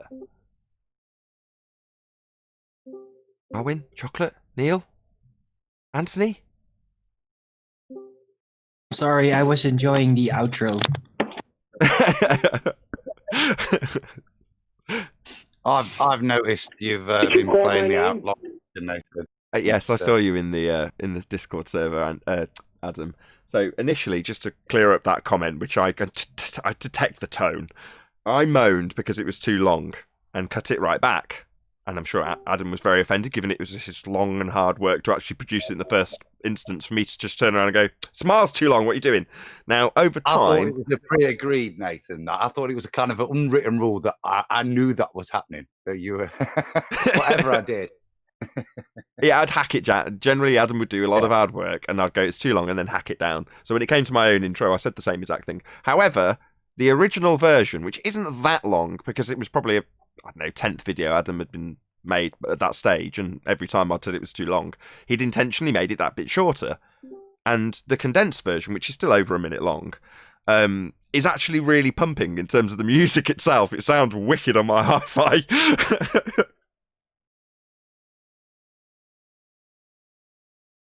Yes, thank you, Adam. I did try to get the it's like when the gas pressure without a container, the explosion was timed for that, so then it hits then for the Black Swan. So yeah, it was. But you do nice edits. Like I really like the short versions of the Ball Busters now. You know what I mean? So they're really cool. It's nice to have the long cinematic version as well. But yeah, I thought it was quite cool. You were throwing ones in at the end, so I'd stay and listen to the end one. That's what I trained. Blasphemer. I did it in college. Blasphemer. The long intro from Ballbusters is the best intro ever made by man. Yeah. Thank you, Arwin. I still use all of those, so I hacked down that long intro and then just added different music to it. But that's what I learned in college. So I did editing in college, and I'm not a particularly creative person, but I can certainly hack things down.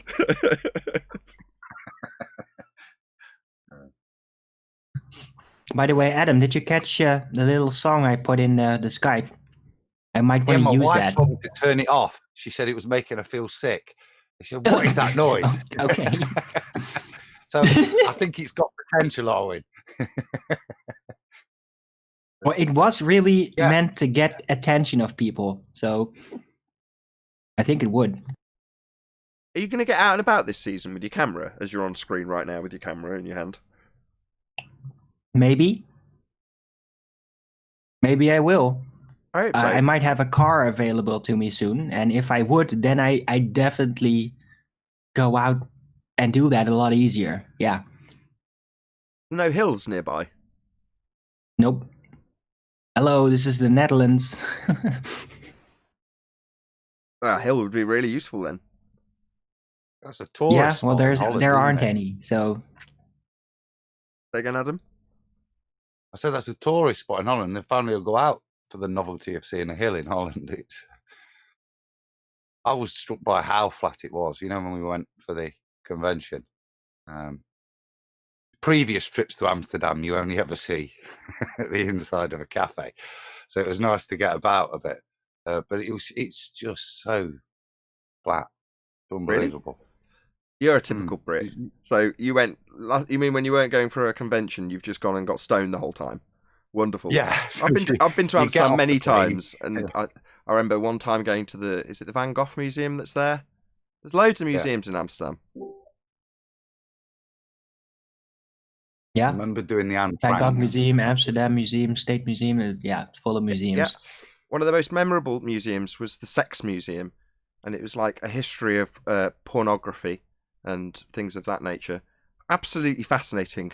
And I remember my brother at the time was married to a Swiss girl, and we were with her, and she was giving us the guided tour.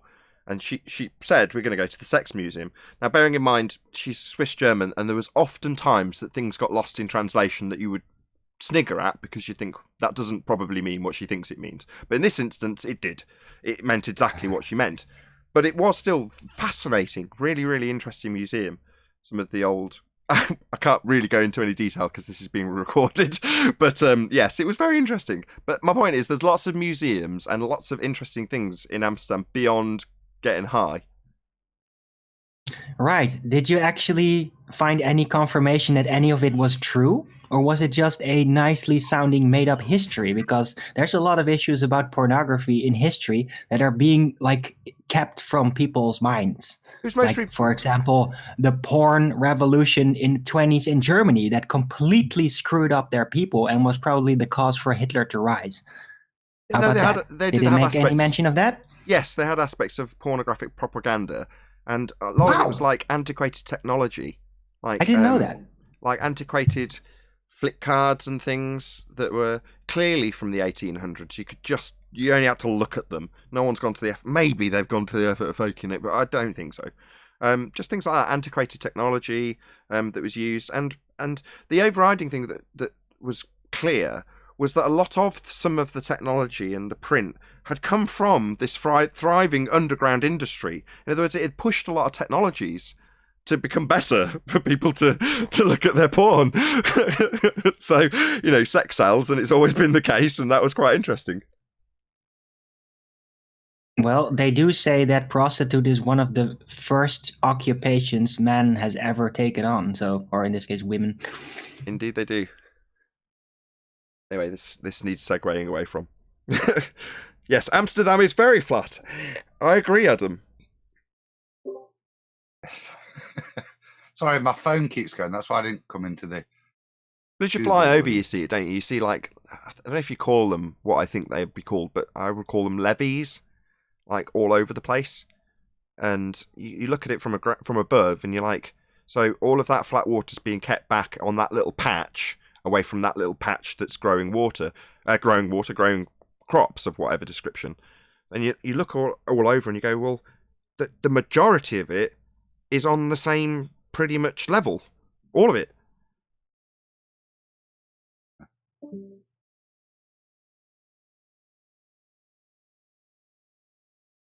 Well, it's basically a city built on what was before that just river and a bunch of swamps. So it's no surprise that it's all as flat as it can get. You know how Amsterdam is built, right? They take these giant wooden poles that used to be wood, I don't know what they do now, and they just ram it into the mud, like at least 300 feet deep or something, before they can get it solid enough to build a foundation on, because it's all just swamp mud and shit. That's how Amsterdam's made. That swamp mud, Owen, that allows you to use wood. They drive the piles in, but because the swamp mud's so thick and there's no oxygen there, the wood doesn't rot. Doesn't rot. Yes, correct. Yeah. Fascinating how that works.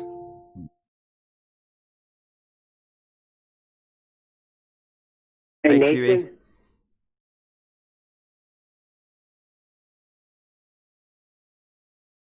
Every time. Hey, QE. Morning, sir. Good morning. Hi, QE. Tune into the live show? What's up, Adam? No, man, I'm having problems getting up. Sorry. Fair enough.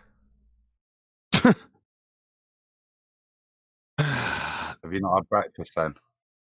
No, I haven't. The cat has.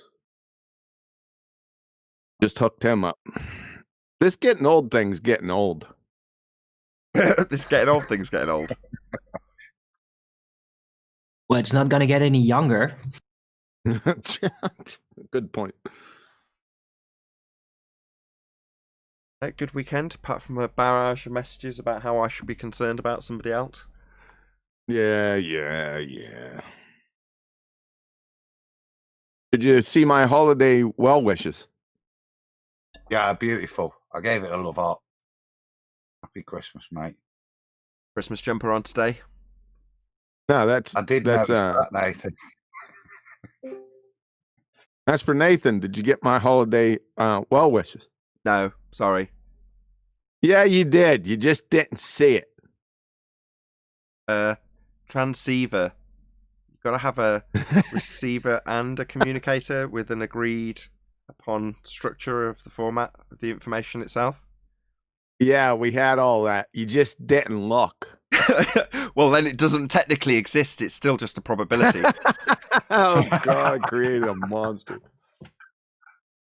It is, though, isn't it? It could be really, really good for me. It could be disaster. You just don't know. It's just a probability until I look at it. Unfortunately, there's another Noah. I've already untangled it. Yeah, that doesn't mean the existence of the probability collapse is there for you. I'm trying to get around this. We had this conversation on the live show about things on the edge of reality not being manifest. Things on the edge of reality, like the container? No, I mean, well, no, I don't think that's something that's non-manifest. It's a necessary antecedent. I'm talking about, you know, it's hard to verbalize where to take this conceptually, but I described it as going out to the edges of known existence. That was the only way I could phrase the circumstance where I can give a crude example where a tree doesn't exist until you cast eyes on it. Now, that's really crude because Anthony was like, well, if the people in the street during the COVID lockdown aren't there and you're not out to see them, do they not really not exist? So there you go with that. Oh, God. I just woke up, man. You've been attacking Anthony lately. I'm not too happy about that, Nathan. What's going on? No, playing devil's advocate. I generally agree with Anthony on almost everything. That's why Anthony and I can disagree in the way we do. Anthony knows this. I agree with him on literally almost everything. I can't think of much I disagree with him on. And he knows it. So when I'm disagreeing with him or playing devil's advocate on Bob's behalf or pointing out and criticising flaws, on the whole, it's because I know what those flaws are because we've discussed them, and generally, even after discussion prior to the conversations that go out live, I agree with him. Right. So And on the same note, that's why I said stop whining. It's not because I freaking hate it. It's because I love him. And I think that if he would stop being distracted by the personal issues, he could reach victory in a much cleaner and more concise way with better end results. And that's why I said it, because I really think that, yeah, he's getting too caught up in the personal stuff, and that detracts from the quality of the technical side that he could also produce. So, but as I've said on the live show, that I think is something that you can't get around. You know, it is personal. We are people. We are dealing with one another on a personal level. And in spite of Anthony's criticism that it's like, no, it's not personal enough, we're not dealing one-to-one. It's like, well, in the past when that's happened, it's descended into negative situation. So at the moment, this malarkey. Yeah. So Yep. why not have it the way it is? And there can be some control valves put in place, you know. And I don't mind being one of them. Not personal. Not to have Sonny. you- Strictly business. Not to have you repeat everything, but can you put some context, just briefly context that?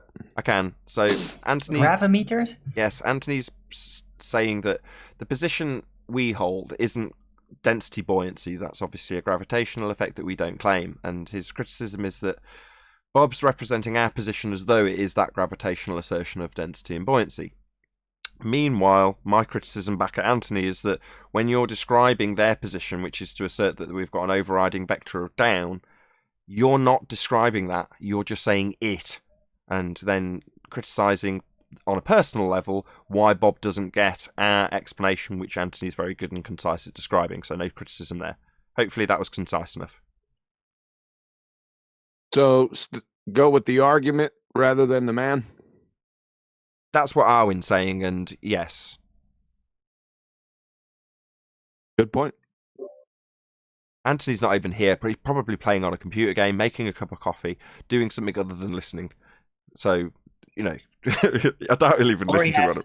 phone call. You know, he has a Hold lot on, of phone calls these days. It's hard to do that when the man is ignoring, a certain man is ignoring your whole demonstration of the egg, the whole experiment he's ignoring. So of course it's personal. I would take it personal. I'd ram the egg right down his freaking throat and see if it floats. Well, that's very nice, but you're not going to win the argument with that, though. Right. It's just going to turn into ad hom. Right. Well, or physical violence in that instance. It's beyond that when Neil's describing physically force-feeding an egg. Come here, Bob. Let me see if the freaking egg floats Just now. stop, It's please. down your throat. Now we'll put Oh, the God. in your stomach. Yes, we get it. Passions are running Tell us high. how you really feel, Neil. Speaking of somebody who isn't checking their messages, how's it going, Chocolate? What's up, man? I'm assuming I got messages out here, Chuck. I don't know, man. But go on, Nathan. Sorry to sidetrack it. Go ahead. There wasn't anything else to give you. I've summarised the position, and my criticism is that the detail about the opposing side's position in this instance is getting 10 or 20 seconds tops of airtime in terms of the description and then the debunking, and they're probably not following one another either. They're not. It's just not easy to understand for the audience, and every criticism that Anthony's throwing out is easily thrown back at him on a personal level.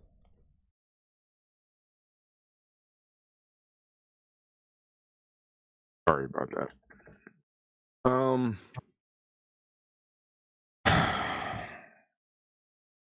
On the plus side, just to give a bit of balance, I'm still quite pleased. As much as there's an objection that there's not enough communication and there's misrepresentation of one another's arguments, they're getting discussed, they're being discussed, there is communication, this is progress. Now, bad blood, that still hasn't stopped this from happening as far as I can tell. That says a lot. So I'd like to focus on the positive. What exactly is the positive? That it's getting discussed, that it's getting discussed, there is discussions taking place, and that's great. Wonderful. That's positive. Yeah, that's a massive, glaringly smacking me in the face positive, that, Nathan. I mean, you have to really squint your eyes and put your sunnies on for that one to see through the mist to see that angle. Fair play. I mean, if you spot that angle, then good for you. But man, I've been an estate agent. I can put positive spin on anything. Really? Put the sunnies on? Yeah. Anthony's claiming. Squint your eyes, put your sunnies on. You might find an angle. Claiming positive spin. That's what he's claiming. Positive spin, right? It's Lionel Hutz and Marge Simpson are sat, and he's training her how to be an estate agent. I've been an estate agent at one stage in my career. And he opens the book and shows her a picture of a house that's got the kitchen shown and the dishwasher can't open all the way because the cupboard's too close on the opposite side wall. And she goes, "That looks very small." He says, "No, cozy." Positive spin. You know, he gets to the last picture and the house is on fire. And she goes, "Look, that house is clearly on fire." And he says, "No, motivated seller." Positive spin. Okay. So all the slurs that came out of the other show, there is no positive angle on it. Come on, where is it? Well, he's not talking about you, is he? He's talking about your position and admittedly on the negatives. No. He's not talking about my position. He's misrepresenting my position and then claiming debunks on it. He's talking about your position. He's getting it wrong, but at least he's talking about it. Yeah, but he's not even showing it on screen to talk about it. He's just describing it wrongly as well. It's just ridiculous, man. Well, says you, who described his position as merely it about 16 times. But he hasn't got a that to show. But I do have a that to show, and then he doesn't show the that, and then misrepresents it as he does.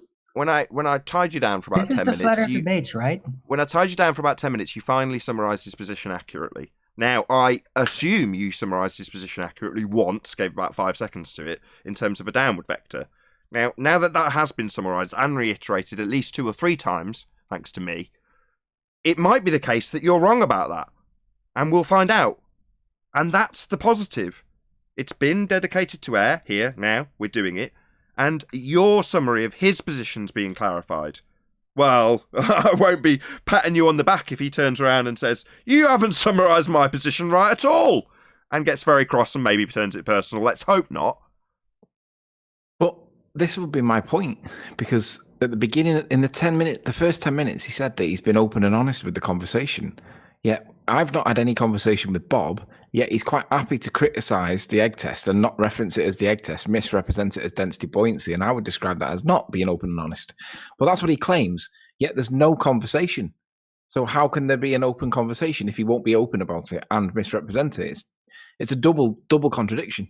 There won't be. It's as simple as that. There won't be. And it's not the only issue. I don't want to really address it on the Flat Earth debates. But yeah, that's not the only issue of things that he's said. He's been saying a lot of very weird things, denied things that are literally on record true, and everybody knows it. So there's just, I don't know, man. Okay, I just leave it alone for a while. Well, we can find out from other people who aren't us, that aren't directly involved. So we've got a whole panel full of people in Discord. Anybody who's got an opinion on this, unless it's deeply personal against one side or the other, feel free to express it now. We'd like to hear it, or I would like to hear it. I'm sure the audience would like to hear a general person's opinion on this, i.e. not a panel member. So feel free to pipe up in the Discord server. Go ahead. And if there is anybody with personals, I'm all right for that. Nathan might not be, but I'm quite fine. I'll just draw a stop to it. But feel free. Anyone in the Discord? Kick him out, Tony. Nathan. No, kick him. Yeah. Can't sense a reality, Nathan. Hold on. Has anybody got an opinion on this? Is anybody seething about it? Anybody want to express their views? Anybody in Discord? Just hold on 1 second, guys, in Google. All right. Literally nobody. Nobody's got an opinion on this. Nobody cares. See? Nobody cares, Anthony, right? It's only you. Ballers used to come on the show and had arguments. Do you remember, guys? That's not what I mean. I don't mean ballers. Discord. I'm talking about this particular discussion that's taken place between Brian and Witzik that has expanded out into this discussion now. How wonderful that is. And I want to know if anybody who's heard either side of the argument has any views that they'd like to put across. I've seen commenters who've said, Anthony, why isn't you not paying attention to incoherent magnetism? That is a direct quote that I've had from underneath one of the videos where we've discussed this. So there's obviously people who have opinions on it. I have an opinion on it. I know, but you're on the panel. I want to Discord. People who aren't us. Okay.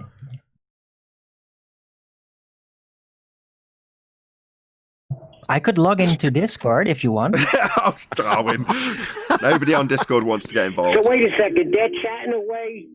So did you see what Arwen?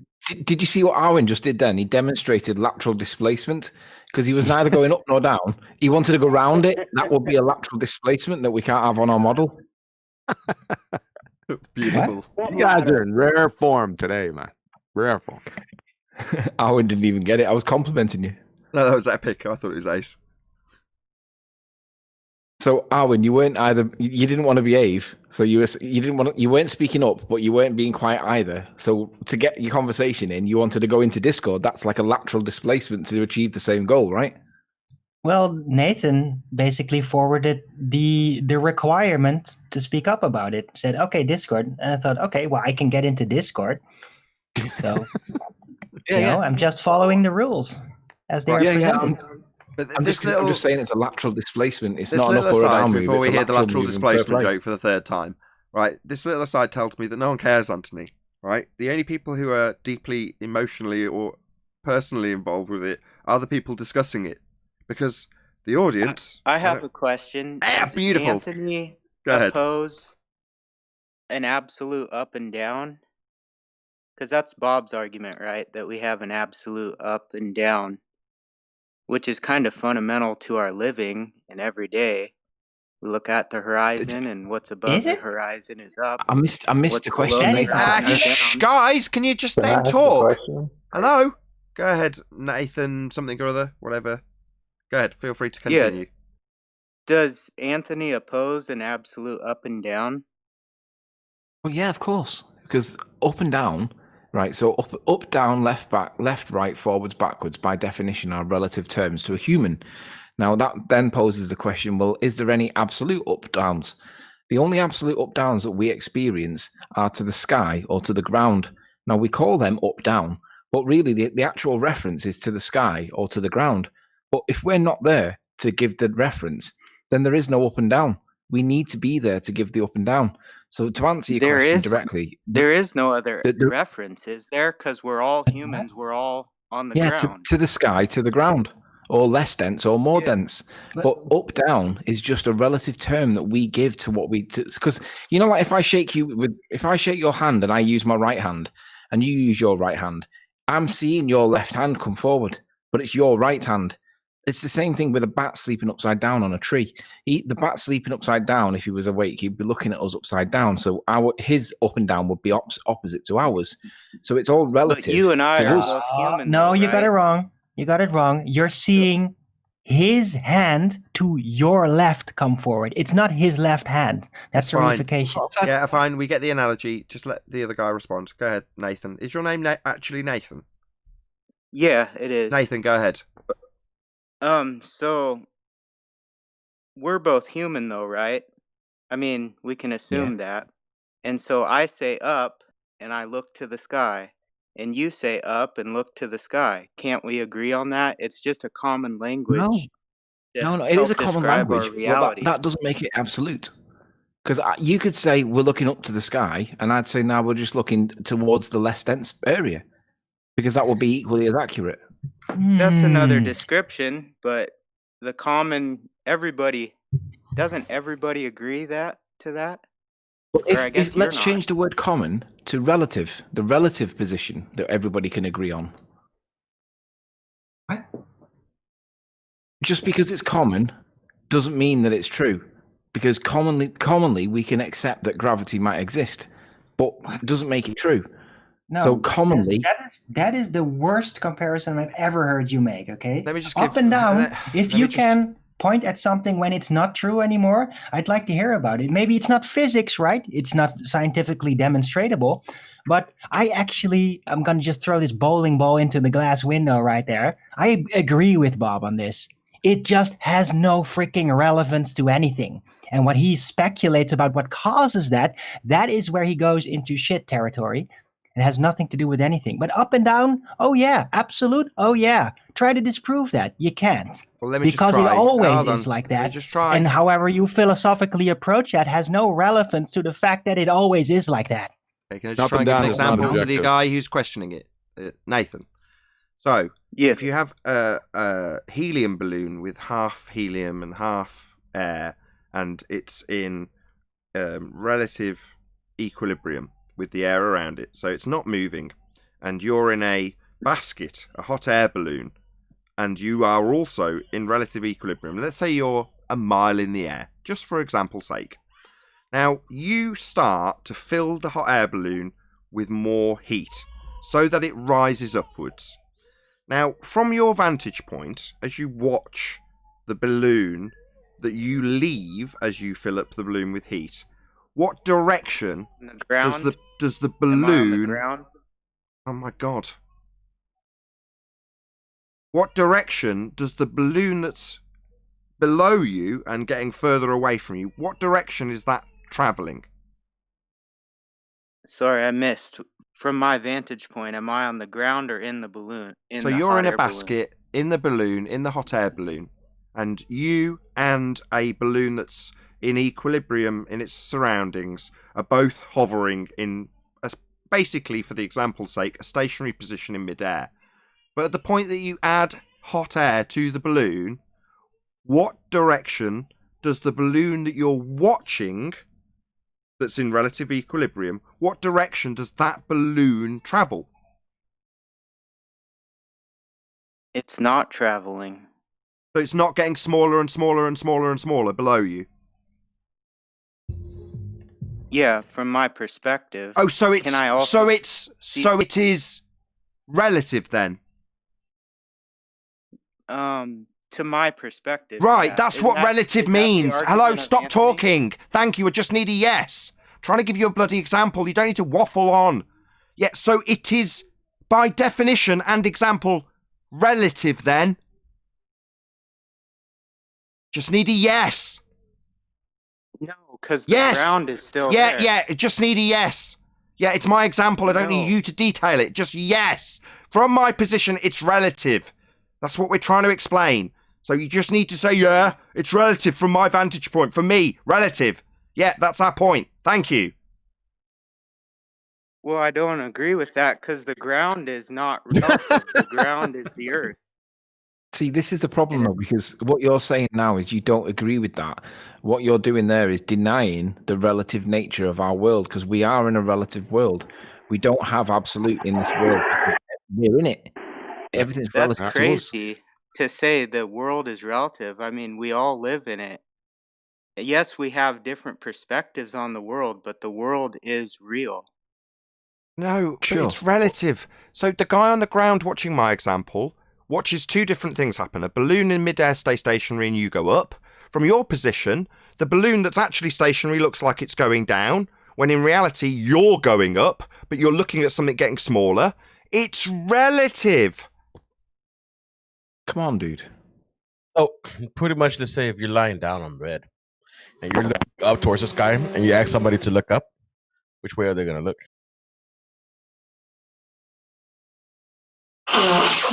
Lovely. Thank you for blowing your nose. That answers that. So the question that he's disagreeing with Bob is that there's a relative up and down? No. Bob is asserting there's an absolute up and down, which by definition is preposterous because up and down are relative. Does he have the assumption that we're all on the ground? I don't know that. I can't divine his thoughts. You'd have to ask him. Well, I mean, that would be my Nathan? argument. We're all on the ground, and so up is above the ground and down is toward the ground. Until I give you an example with you ascending in a balloon. And then it becomes relative only if I'm ascending. Maybe he misunderstands what relative means. Relative is in relationship to something or someone, right? So it's relative to me that up is going up. Yeah, Maybe it's going down to you in Einsteinian relation to relativity you. sort of stuff. No, right? no, it's not Einsteinian relativity. Before relativity came into existence, people understood that things were relative. You know, it wasn't that people travelling past a train station didn't appreciate that the people aren't moving. It's relative from their position on the train that's moving. People still understood what relative meant prior to Einstein relativity, which is something completely different. I think this is the point that Bob seems to be wanting to try and achieve. Confuse the word relativity with relative, so that he seems not to like it. Now, if that was true, and he can get people thinking that what we're describing is Einsteinian relativity when we're not, we're talking about the relative nature of Earth, then that's a good reason for him to not agree with us. But the reality is we do live in a relative environment relative to each other, to everything that's in it, and everything acts relative to us because that's our environment, that's our reality. Now, the question that was asked was, is there an absolute up and an absolute down? But to answer that question with a yes, you've got to defy relativity in a relative world that we live in. We do live in a relative world. So if you're going to say that there is an absolute up and an absolute down, I'll just say, no, there's an absolute less dense and an absolute more dense. And we're describing the same thing. The only thing that we're doing is putting a different name to it. And you're making it an absolute, and I'm saying it's not, it's relative. But if you think that there's an absolute, then be my guest, you think that. But ultimately, there isn't. No, you were right when you said you have to define absolute and relative. So do that first. Define absolute, Mr. Discord. Well, but can you just do it? Because I was going to round out. Can you define both and then I can round out? All right. So absolute is viewed or existing independently and not in relation to other things, not relative or comparative, as opposed to relative, considered in relation or in proportion to something else. That, I'm going to say a huge, massive, enormous thank you to both Google and Discord panels for making today's after show possible. Of course, a massive thank you to all of you in either Nathan Oakley 1980 or Nathan Oakley Premiering Streams for hopefully smashing the super chat, liking, commenting, sharing, subscribing, and all that good stuff. Be sure to check out nathanoakley.com and the Flat Earth Debate Forum to keep up to date with the community debate. I've been Nathan Oakley, and I'll see you all in the next video.